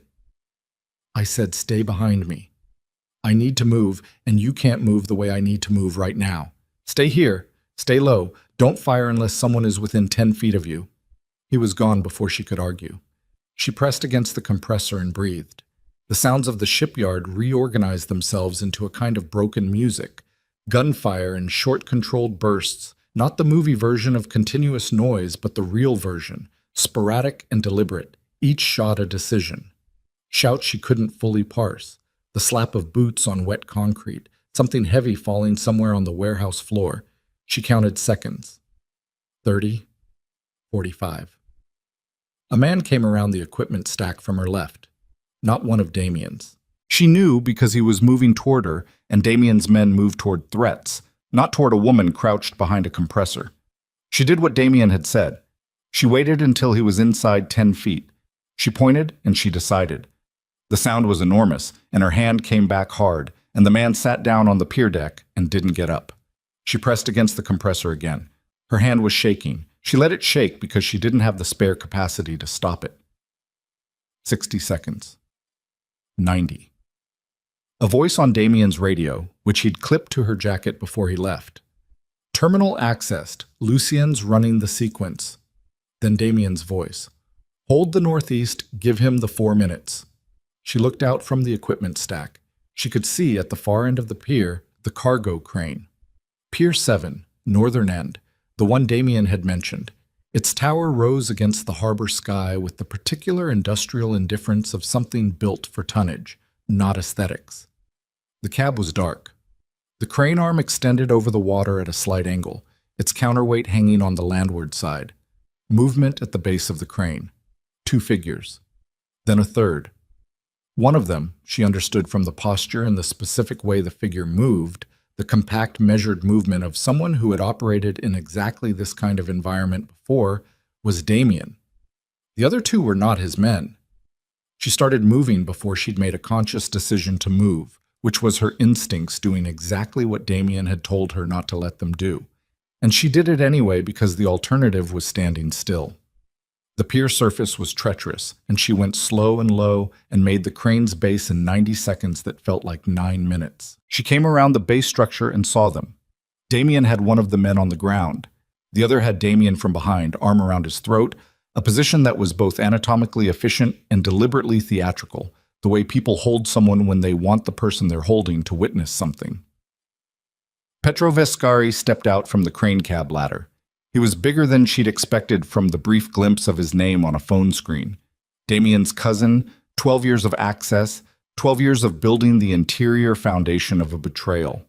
He had the family jaw, the same jaw she'd seen on Damien and had begun to recognize in Noah. But where Damien's face had grown into something considered, Petro's had gone somewhere harder and less negotiated with. He looked at Elena, then at Damien in the chokehold. The chip, Petro said. His accent was slight, Eastern European underneath the American overlay. Give me the chip, and this is over. The data's already uploaded, Elena said. The chip is the source file. Anything transmitted from it can be challenged in court without the physical evidence. He held out his hand. The chip. If I give you the chip, Elena said, what happens to him? He survives. Petro's voice was even. I don't want to kill my cousin. I want to be done with this arrangement and gone. The chip buys that. You're lying, she said. Maybe. He almost smiled. But you don't have a better option. She reached into her coat pocket. She felt the pendant, the chip inside it. 7 years of carrying something without knowing what it was. And now here, on a pier in a shipyard at 11:50 at night, with her hand shaking and the smell of gunpowder and salt water in the air, she was the variable the whole architecture had been built to control. She thought about Noah in the car. She thought about Marcus, who was good at his job. She thought about the upload, 100%, sitting on a server somewhere that wasn't this pier and wasn't anyone's pocket and couldn't be held and couldn't be taken. She pulled the pendant out, held it up. Petro's eyes moved to it. And in the half second that Petro's attention moved from Damien to the pendant, Damien dropped his chin, tucked it hard against the forearm at his throat, rotated left, and drove his elbow back into the ribs of the man holding him with a force that produced a sound she felt rather than heard. The man's grip broke. Damien moved. She would not have been able to describe the sequence afterward in any useful detail. It was too fast and too specific, the product of training she didn't have for circumstances she didn't have language for. But she watched Damien cross the distance to Petro in 3 steps, and she watched Petro reach for something at his hip, and she watched Damien get there first, and the 2 of them went into the crane ladder structure together with the sound of metal and impact, and the specific human noises of a fight that is not performative. The man whose rib she'd heard crack was getting up. She pointed. She decided. He stayed down. Her hand was shaking so hard now the gun rattled against her palm. She pressed it against her thigh to still it. She breathed. She looked at the crane structure where Damien and Petro were moving in and out of shadow, up the ladder, onto the access platform, 2 stories above the pier deck, with the harbor dark below and the crane arm extending over the water and the counterweight swinging slightly on the landward side with the particular patient weight of something that has been hanging in place for years and has developed opinions about staying there. A voice in her earpiece. Financial network down. Lucian ran the sequence. Senna accounts are frozen. Another voice. Encrypted files releasing. All packages. It's going out. She heard it and understood what it meant. The files were going public. Every name, every transaction, 15 years of documentation, moving through channels that didn't require the chip or the laptop or anyone on this pier to survive. It was done. She looked up at the crane platform. Damien had Petro against the railing. Petro had something in his hand. Not a gun. Something smaller. A blade. The economical choice of someone who knew that firearms on a metal platform above open water had specific drawbacks. He drove it toward Damien, and Damien turned it, barely, took a line of it across the forearm that she could see even from below. And the sharp sound he made wasn't a scream, but it was something, a sound that went directly into her sternum and stayed there. Petro drove him back against the crane housing. Damien's hand slipped on the railing. He caught it. One-handed, wrong hand, the arm that had taken the blade, and his grip was uncertain in a way she could read from 30 feet below, and he could not hide. Petro raised the blade. Elena raised the gun. The distance was 30 feet and a 2-story height differential, and her hand was shaking, and she had fired it twice tonight, and both times she had been close enough that the physics were straightforward. This was not straightforward. Petro brought the blade down. She fired. The shot went wide. She knew before it left the barrel, felt the angle wrong. But the sound of it at that range, the close concussive report of it echoing off the crane housing and the pier deck and the water, made Petro flinch left, and that flinch was enough. Damien used the railing, used the crane housing, used his compromised grip and the particular resource of a man who has run out of every advantage except the one where he has more to lose than the person trying to kill him, and he moved. She couldn't see everything that happened in the next 4 seconds. She saw Petro go over the railing. She heard the water. She stood on the pier deck holding a gun with 2 rounds left and looked up at the platform where Damien was holding the railing with both hands and not moving, just holding it, breathing hard enough that she could hear it from below. "Damien," she said. He looked down at her. "Can you get down?" she said. He looked at his arm, at the railing, at the ladder. He made an assessment she could see him making, the specific arithmetic of injury versus what was required. "Yes," he said. He started down the ladder. She watched every rung. He hit the pier deck, and she went to him and looked at his arm, and he let her look, which meant it was bad enough that he decided there was no point managing her reaction. The cut ran from elbow to mid-forearm, deep enough to need attention immediately, not deep enough. She assessed with the part of her brain that was still a nurse, and would apparently always be a nurse, to be immediately catastrophic. "Pressure," she said. She took off her jacket. "Hold still." "The men from the warehouse are—" "Hold still." She pressed the jacket against his arm, and he held it and made a sound through his teeth that he tried to keep small and didn't fully succeed. "The files went out," she said. "I heard it on the radio. Everything." He leaned against the crane housing. His breathing was slowing. She watched it slow. "The Senna network is down," he said. "Without the financial routing, they can't pay the men they've contracted. Without the money, they fall apart," she said. "Yes." He looked at her. His face in the harbor light was tired in a way that went deeper than tonight. "And every name on the list is going to be receiving a very specific package of documentation in about—" He checked his watch with his good arm. 20 minutes, which means their attention is going to be entirely on managing that problem and not on us. She kept pressure on the wound. "Is it over?" He thought about it. Not the answer. She could tell he knew the answer. He was thinking about how to say it. "Lucien still needs to answer," he said. "Yes." "There are people on that list who have legal resources I'm going to be fighting for a long time." "Yes." "And I have to make decisions about what's left of my organization." He looked at her. "None of that is tonight." "No," she said. "Tonight you need stitches, and Noah needs his father to walk back to that car on his own."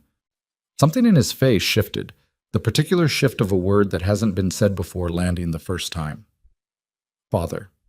Not as an argument or a claim, just as a fact being spoken aloud. "Can you walk?" she said. Yes. Then let's go. She kept her hand on his arm and they walked back down the pier toward the lot where the vehicles waited, and the shipyard was quieter now. The sounds settling into aftermath, and the harbor water was dark, and the crane arm extended over it like a question mark that the night had decided not to answer. And somewhere in the digital infrastructure of 3 continents, 15 years of documentation was finding its way to the people who would spend the next several years deciding what to do with it. Her hand was still shaking. She kept it pressed against Damien's arm and kept walking, and decided the shaking was not her problem right now. And the pier ended and the lot began, and the third SUV was exactly where Marcus had left it. And the rear window was a shape she knew, because Noah had his face pressed against the glass, watching them come. And when he saw them both walking, he put his hand flat on the window in a gesture that was too small and too large at the same time. And Elena looked at Damien, and Damien looked at the window, and neither of them said anything about it because some things didn't have a container yet, and you just carried them until one appeared. The SUV door opened. Marcus said, "Sir, you're bleeding." "I'm aware," Damien said. "We need to, I know." He looked past Marcus at Noah, who was now sitting up straight in the back seat, watching his father with an expression Elena had never seen on his face before, and understood immediately. 7 years old and seeing for the first time what it cost someone to come back. "Give me a minute," Damien said. He got in the car. Noah looked at his arm, at the makeshift bandage, at Damien's face. "Does it hurt?" Noah said. "Yes," Damien said. Noah nodded, very seriously, as if this were important information he'd needed confirmed. Then he moved across the seat and pressed himself against Damien's good side with the uncalculating trust of a child who has made a decision and committed to it entirely. And Damien went very still for a moment, and Elena watched her son lean his head against the side of the man who was his father, and she got into the car and closed the door and let the night hold all of it for a while without asking it to be anything else. Marcus started the engine. "Where to?" he said. Elena looked at Damien. Damien looked at Noah. "Somewhere with a kitchen," Noah said, without opening his eyes. "I want to finish the cake." Marcus put the car in drive. Eyes. "Show more." They found a kitchen. It belonged to a safe house 40 minutes inland, a property that appeared on no organizational roster, purchased through a shell company Damien had registered in his mother's maiden name before she died, and before he'd understood why that kind of precaution mattered.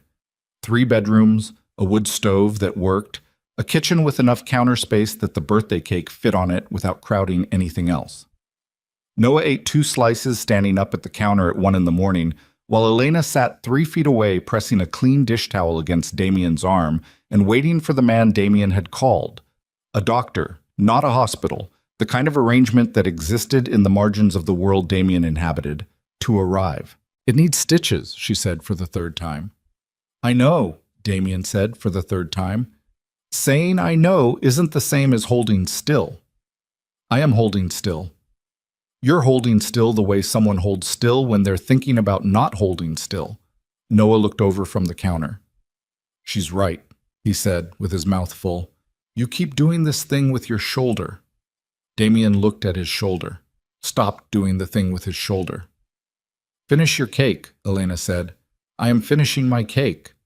He took another bite, turned back to the counter, and added quietly to no one in particular, "This is a weird birthday." Nobody argued with that. The doctor arrived at 2:15. He was older, unhurried, the kind of man who had decided decades ago that the hours and the circumstances of his work were not things he was going to have feelings about anymore. He looked at Damien's arm, cleaned it, sutured it with the focused economy of someone for whom this was Tuesday, regardless of what day it actually was, and left without asking questions, which was the professional arrangement. Damien sat at the kitchen table while it happened, jaw set, looking at the wall in the specific way of someone managing pain by giving it a location to go that isn't his face. Elena watched his hand on the table, flat, fingers slightly spread, and watched the fingers press down harder each time the needle went through and come back up when it was done. 12 stitches. When it was finished, he looked at his arm for a moment, then at Elena. "You should sleep," he said. "So should you." I have calls to make. They'll keep 2 hours. The names on the list won't keep. They're going to start moving the moment the packages land, and some of them have the resources to... Damien, she said it quietly, the way you say something when you mean it to land and not bounce. He's asleep. Your arm is sutured. The files are out and the network is down and Lucien is contained and whatever comes next is going to require you to be functional. She held his gaze. 2 hours. He looked at her. 2 hours, he said. He slept in the downstairs room with the wood stove. She knew because she checked. What she acknowledged to herself was something she was doing and didn't spend energy justifying. She sat in the kitchen with a cup of coffee that went cold and looked at the birthday cake with its missing slices and thought about Clearfield County, Pennsylvania. About the motel with the faded curtains and the gas station across the road and the pharmacy where she'd bought the test and the one after it because she hadn't believed the first result, which was a very human response to information that changes everything. 11 days. He'd found her in 11 days and he'd sat on it, and she'd spent 7 years building a life in an apartment that wasn't private and a town that had been quietly surveilled and a careful loneliness she'd told herself was the right choice. The protective choice. The only choice a mother could make. She turned her coffee cup in her hands. The loneliness had been real. She wanted to be clear with herself about that, in the dark kitchen at 2:30 in the morning, before the day came and made clarity harder. The loneliness had been real, and the fear had been real. And the choices she'd made had come from the information she'd had, which had been manipulated and incomplete and shaped by a man who'd been building a throne for 15 years and had used her disappearance as one of the bricks. She wasn't going to carry the weight of those choices as if she'd made them in full information. She was also not going to pretend they hadn't cost anything. Noah had grown up without his father because of a calculation Lucien Varga had made in a motel parking lot in Clearfield County, Pennsylvania, in the second week of what should have been a search. That was a cost. It had a number attached to it that she didn't know how to calculate and wasn't going to try to calculate tonight. Tonight she was going to drink her cold coffee and look at the cake and let the number be whatever it was without asking it to be smaller than it was. She was still sitting there when the first light came through the kitchen window. Gray, hesitant, the particular light of early morning that isn't committed to anything yet. She made fresh coffee. Damien came in at 6:15. His arm was in a clean bandage he'd done himself, imperfectly, and she looked at it and didn't offer to redo it because he hadn't asked, and sometimes people needed to manage their own bandages. He sat down. She put a cup in front of him. They sat in silence for a while, which was not an uncomfortable silence. It was the silence of people who have been through something together that doesn't have a quick language yet. "Lucien," she said eventually, "my men are moving him this morning. There's a property in Connecticut, secure, legal holding, the kind of arrangement I've used before for people who need to be kept available for federal interviews." He looked at his cup. The DA's office in New York received the documentation package at 3 a.m. They'll have questions. Lucien has answers. The arrangement is that he provides them. And in exchange, reduced exposure, not immunity. He doesn't get immunity. His voice was flat. He gets the difference between what he did and what they can prove, which is enough for him to decide cooperation is preferable to the alternative. And Petro? They pulled him from the harbor this morning. He's alive. A pause. Injured. He'll recover enough to answer for what he did. I've been informed that the federal package includes his financial records with the Sena family, which makes him a cooperating witness whether he intends to be one or not. She absorbed this. The Sena family itself. Dismantled, he said. Without the financial routing, their contracted personnel stopped working within 6 hours. 2 of their senior figures have already turned on each other. I expect the documentation package will accelerate that. He looked at her. This part is done. She looked at her coffee. And the names, she said. The politicians, the businessman from the hospital fundraiser. Federal jurisdiction, sealed investigations. I've been told to expect indictments within 60 days for the most documented cases. His jaw worked once. Some of them have the resources to delay for years. Some of them will quietly resign and disappear into expensive retirement, and the legal system will call that an acceptable outcome. He paused. I don't call that an acceptable outcome, but I understand that what I want and what the law delivers are not always the same number. No, she said. They're not. He turned his cup in his hands. There are decisions I need to make about the organization, about what's left of it after I cut what needs cutting. He looked at the window. I've been thinking about it for 3 years. Not because of last night, before last night. The legitimate businesses, the foundations, the restructure I've been planning. He paused. I think I've been using the planning as a reason not to do it, because doing it means deciding that what I built and what my father built before me and what it cost everyone who was close to it, that all of it ends. That there's nothing on the other side of it except what I build next, which is smaller and quieter and doesn't have the same kind of power. Another pause, shorter. I think I've been afraid of what I am without the power. She looked at him. What are you? He was quiet. Without the organization, she said. Without the infrastructure. Without Lucien running operations and Marcus running security and 15 years of empire. What are you? He held her gaze. I don't know yet. That's the most honest thing you've said since you showed up on my porch. He almost did the smile again. The bar was low. It was, she agreed. They finished their coffee. Noah came downstairs at 7:30 with his hair in a condition that suggested the pillow had made decisions without consulting him, wearing the same clothes he'd slept in, carrying one of the books from the shipyard house's shelf that he'd apparently transferred to his bag at some point during the evacuation. He stopped in the kitchen doorway, looked at both of them sitting at the table. You both look terrible, he said. Thank you, Damien said. Did you sleep? Some. Noah came and sat in the third chair, set the book on the table. It was about the construction of early 20th century cargo vessels, which clarified certain things about him, and looked at them both with the particular directness he'd been using since the previous morning, the one that Elena had stopped trying to redirect because it was clearly structural. Are you going to tell me what's happening? He said. All of it. Not the version where you skip the parts you think I can't handle. Elena looked at Damien. Damien looked at her. The look lasted long enough to be a conversation. She turned to Noah. Yes, she said. We are. It took 2 hours. She told it straight, the way she'd promised herself she would. No softening the architecture, no rounding the corners.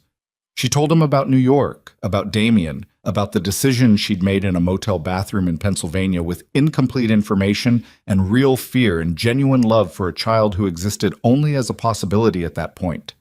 She told him about the 7 years, the cities, the careful disappearance.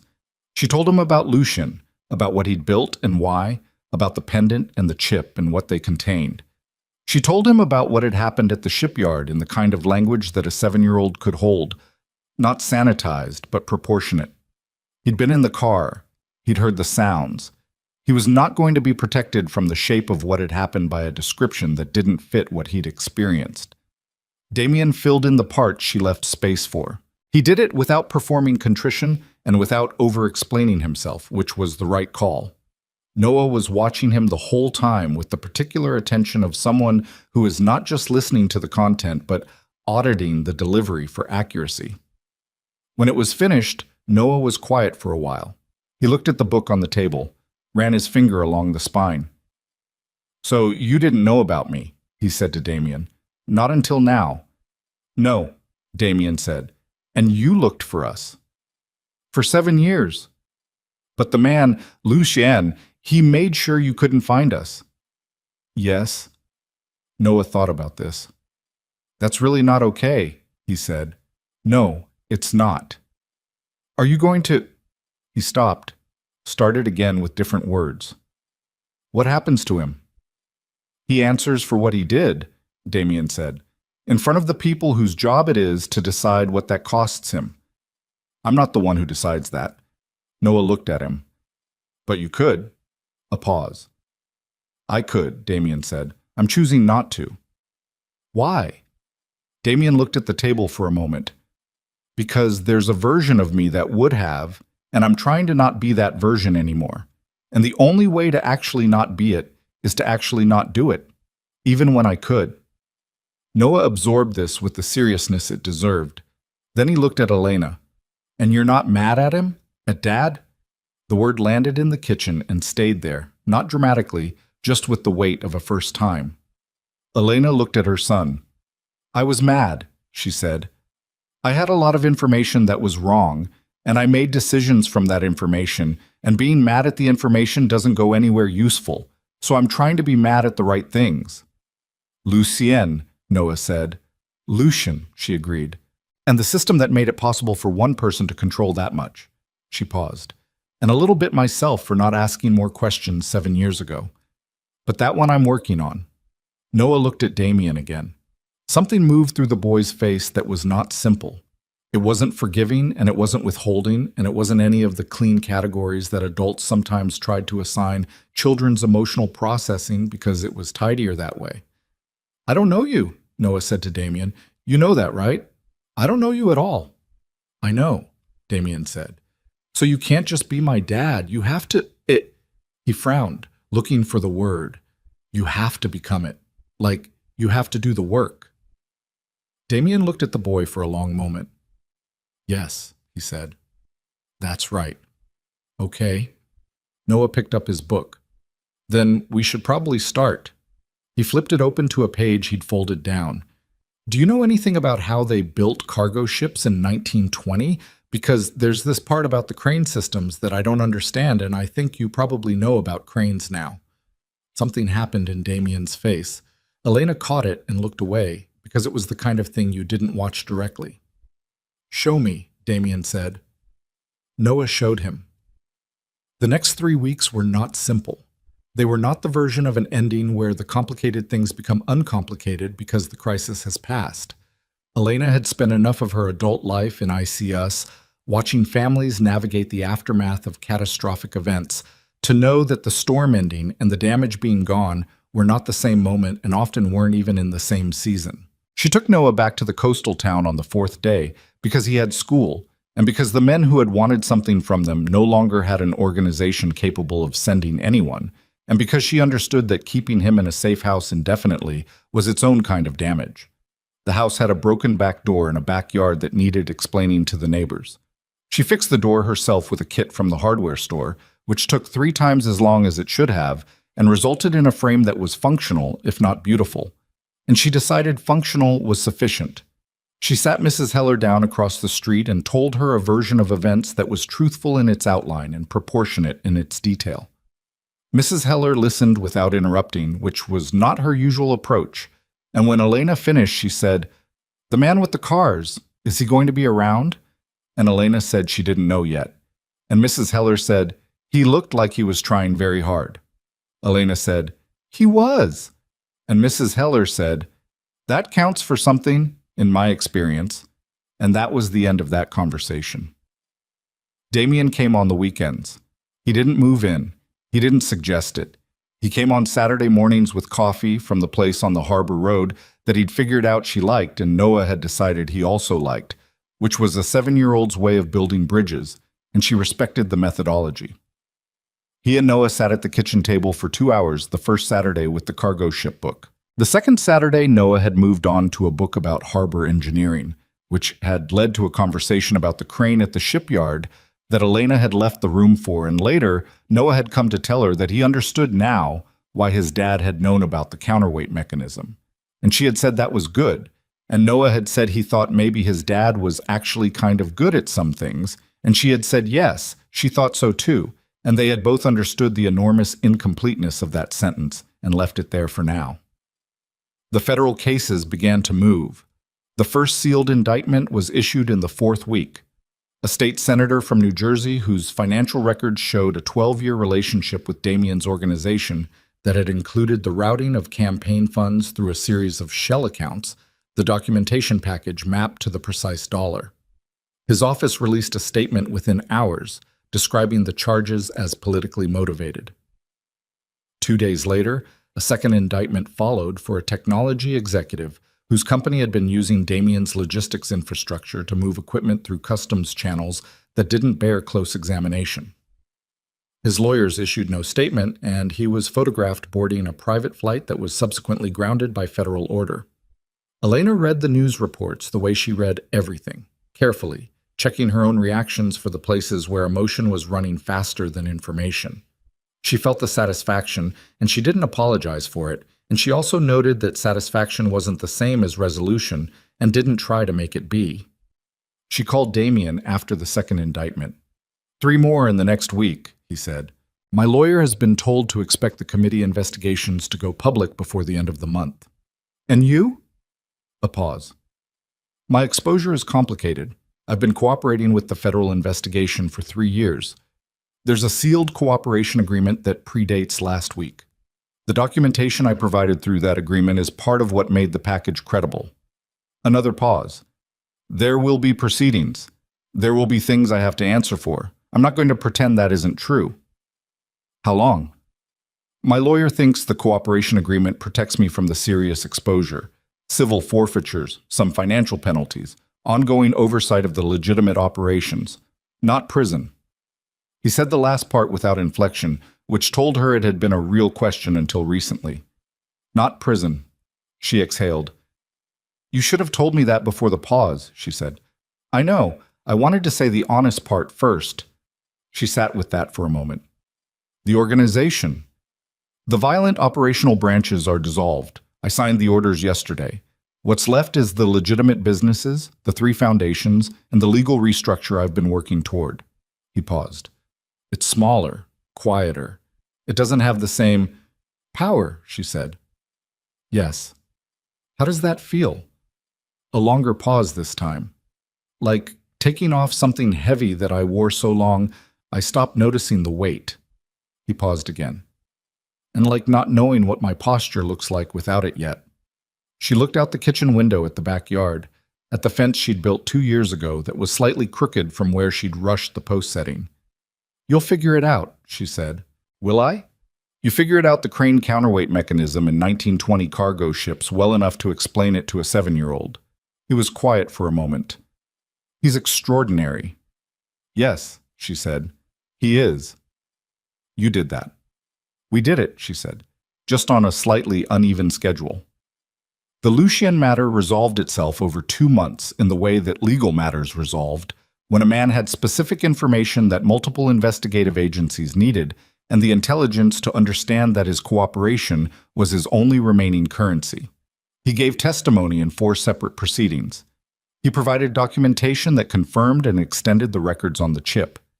He answered questions for federal prosecutors and a joint task force, and in a closed session she learned about afterward, for a congressional subcommittee that had been investigating the infrastructure of political corruption for 3 years and had needed exactly the kind of interior operational knowledge that Lucien possessed. He received, in the end, a sentence that reflected his cooperation and also, without equivocation, what he had done. 8 years, reduced from 22 by the cooperation agreement, in a federal facility in upstate New York.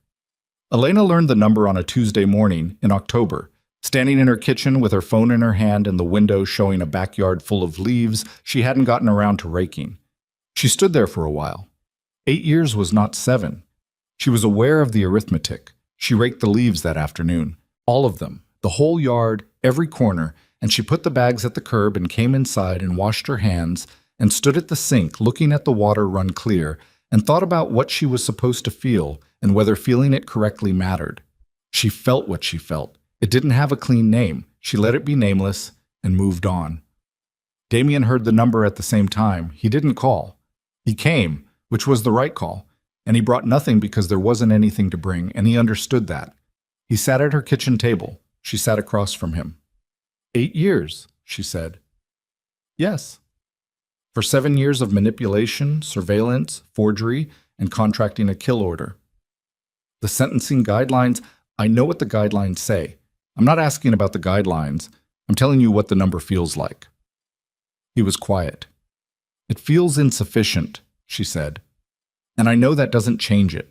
I know what the cooperation agreement means, and I know what it bought, and I know the information he provided is going to result in prison time for people whose reach would have been very hard to break otherwise. I know the math is correct. She looked at her hands on the table. It still feels insufficient. Yes, he said. You feel it too. Every day, he said.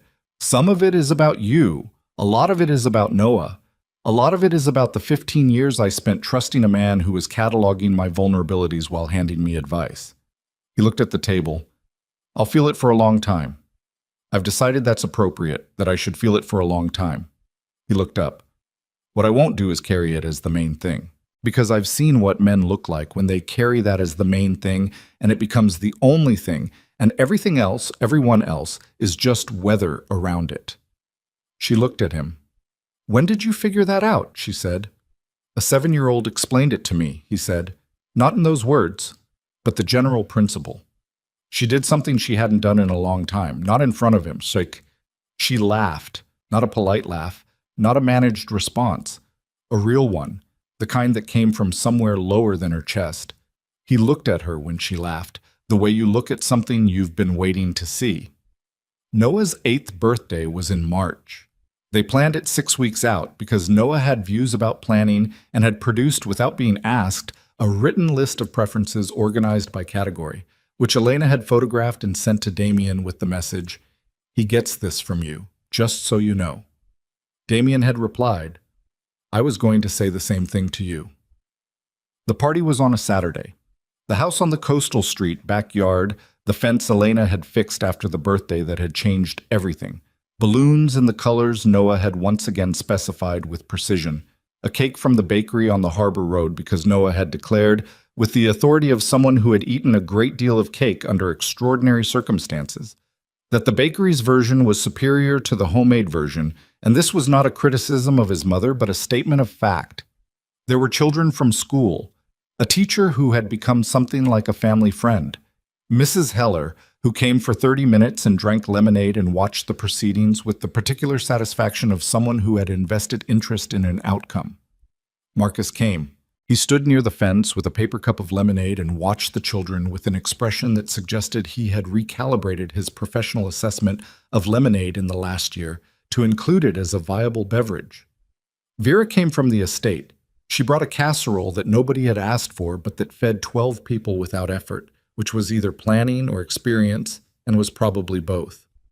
Damien stood at the edge of the yard for a while, watching, the way he'd learned to watch things in the last year, not with the assessment he used to apply to rooms and people and angles and exits, but with something quieter. He was learning the difference. Elena could see him learning it. Noah found him eventually. "Come on," Noah said, with the impatience of a child whose party is happening and whose father is standing at the wrong end of it. "I'm coming," Damien said. "You're standing there like you're waiting for something."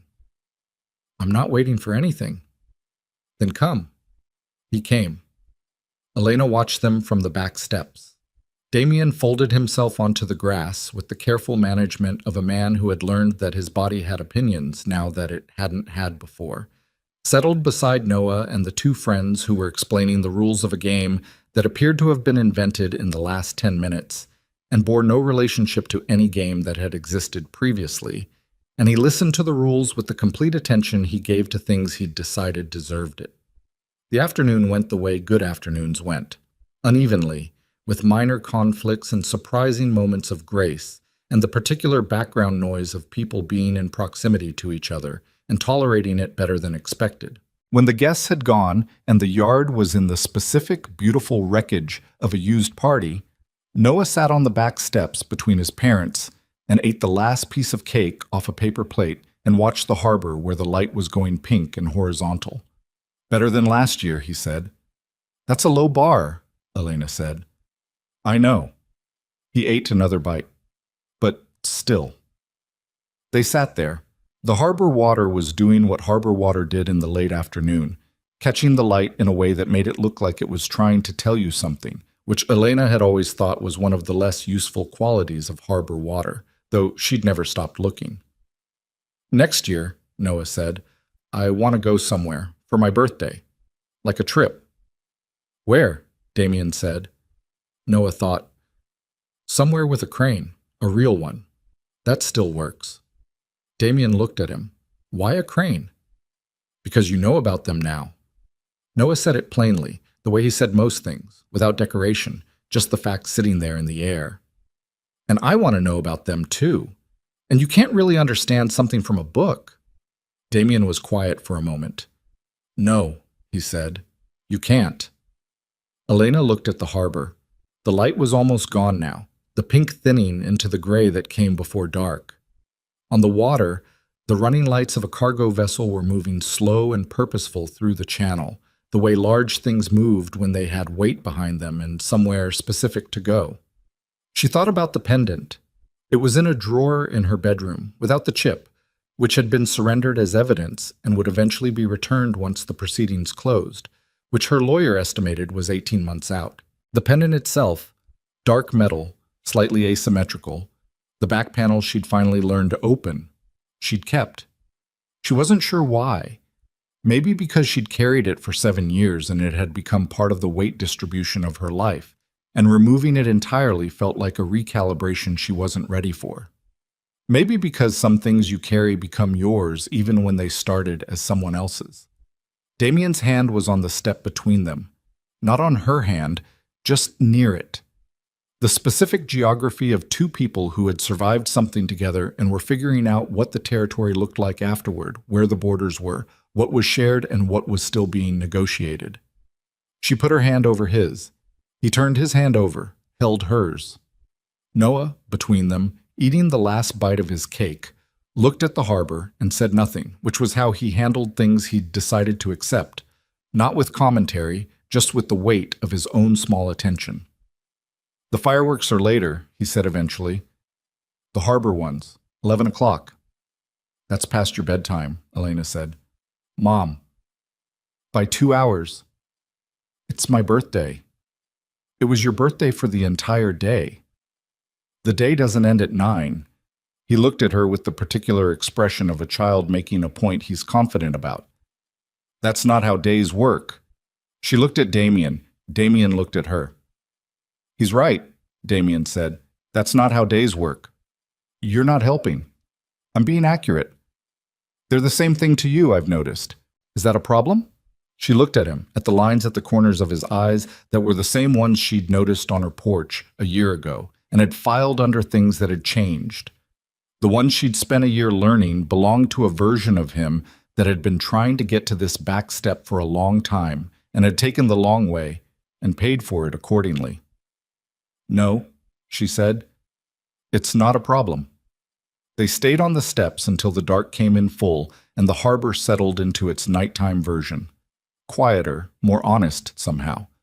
And Noah ate the very last frosting remnant off the plate with his finger and didn't apologize for it, and the cargo vessel's running lights moved through the channel, slow and steady, and eventually disappeared around the headland toward wherever it was going. At 11, they walked down to the harbor. Noah walked between them, not because anyone had arranged it, but because that was how it happened. The three of them on the harbor road in the dark, with the wooden docks creaking and the smell of the water, and the particular quality of a small coastal town at night that has made its peace with the sea and mostly trusts it. The fireworks started on time. They came off a barge anchored in the middle of the channel. The kind of fireworks that were bigger than you expected from the beach, and made Noah's face do the thing it did when he was trying to not look impressed but couldn't help it. He tilted his head back and his mouth opened slightly, and he watched them with his whole body the way children watched things before they learned to watch things with less of themselves. Elena watched the fireworks and also watched her son watching the fireworks, which was the better show. She was aware of Damien beside her, the shoulder of his jacket against hers, the careful, deliberate way he was present. Not performing presence, just being it, the way she'd watched him practice being it over the last year. Learning the difference between the kind of authority that controlled rooms and the kind that made space in them. A particularly large one went off over the harbor, white and wide, lighting the water below it so briefly and completely that for 1 second the whole channel was silver and you could see the depths. Noah made a sound that was not a word. Then he looked up at Damien. "Can you see the reflection?" he said. "Yes," Damien said. "It looks different from the reflection, bigger." Sometimes things do. Noah thought about this, accepted it, looked back at the water. The fireworks ran their course the way fireworks did, building, and then the finale that announced itself as a finale by being more than everything before it, the harbor going white and gold, and the sound rolling back off the water in a way that you felt in your chest cavity. And Noah grabbed Elena's hand without looking at her, and she held it, and he held back hard. And then it was over, and the harbor was very dark and very quiet in the way that only exists right after something has been very loud. The silence that's actually louder than the noise. Noah exhaled. "Okay," he said. "That was good." "Yeah," Elena said. "It was." They walked back. She held Noah's hand and Damien walked on his other side, close enough that she could hear him breathing, and the harbor road was quiet, and the boats in the slips were dark shapes on the water, and the summer night was the warm, heavy kind that made everything feel like it had slowed to the right speed. At the house, she put Noah to bed. He was asleep before she'd finished pulling the blanket up, his face doing the thing it did in sleep, settling into a version of itself that was younger and older at the same time, the private face of a person who had decided the world could be trusted for the next few hours. She stood in the doorway for a moment. Then she came back downstairs. Damien was in the kitchen. He'd made tea, which was something he'd started doing in the last few months, as if somewhere in the dissolution of the empire he'd arrived at the conclusion that tea was a reasonable thing for a person to make at 11:30 at night. He pushed a cup toward her when she came in. She sat down. They drank their tea. "He's asleep," she said. "I figured." He didn't even argue about the time. The fireworks wore him out. The entire year wore him out. She looked at her cup. "He's good, though. He's—" She stopped. "He's going to be fine. I think he's going to be really fine." "Yes," Damien said. "He is." She looked at him across the table. The kitchen light was low and his face was the tired face of someone who had been through a year that had cost him the comfortable certainties he'd operated on for a decade and a half, and was building something else in the space where they'd been, slower, with fewer shortcuts. The way you built something when you finally understood that the shortcuts were what had made the first version structurally unsound. "Stay," she said. He looked at her.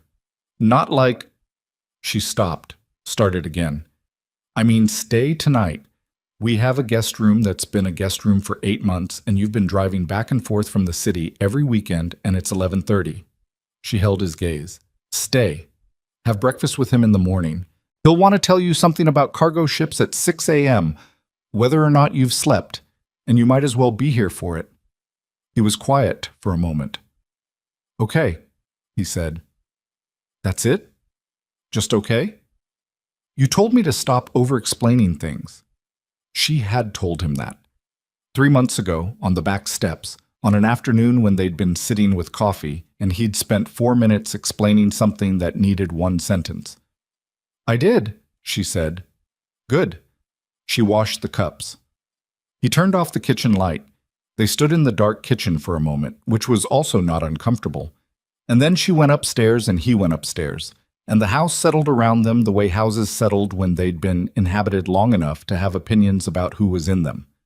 She lay in her room and looked at the ceiling and listened to the harbor, which was doing what it always did at this hour, moving, patient, indifferent to everything that had happened in the last year, and entirely unconcerned about what happened next, because water didn't organize itself around human timelines, and never had. She thought about the motel in Pennsylvania. She thought about the gas station across the road, and the pharmacy, and the morning light on the curtains, and the test on the bathroom sink, and the specific quality of that fear, which had been a fear about the future and everything it might cost. She thought about what the future had actually cost. The numbers, the cities, the years. She thought about what it had produced. She turned on her side. Through the wall she could hear nothing, which meant Damien was either already asleep or managing himself quietly, and either way it was a sound she had room for. Down the hall, Noah breathed in the uncomplicated way of people who had decided the world was basically okay for tonight, and could be addressed again in the morning. She closed her eyes. The harbor moved. The house held. She slept.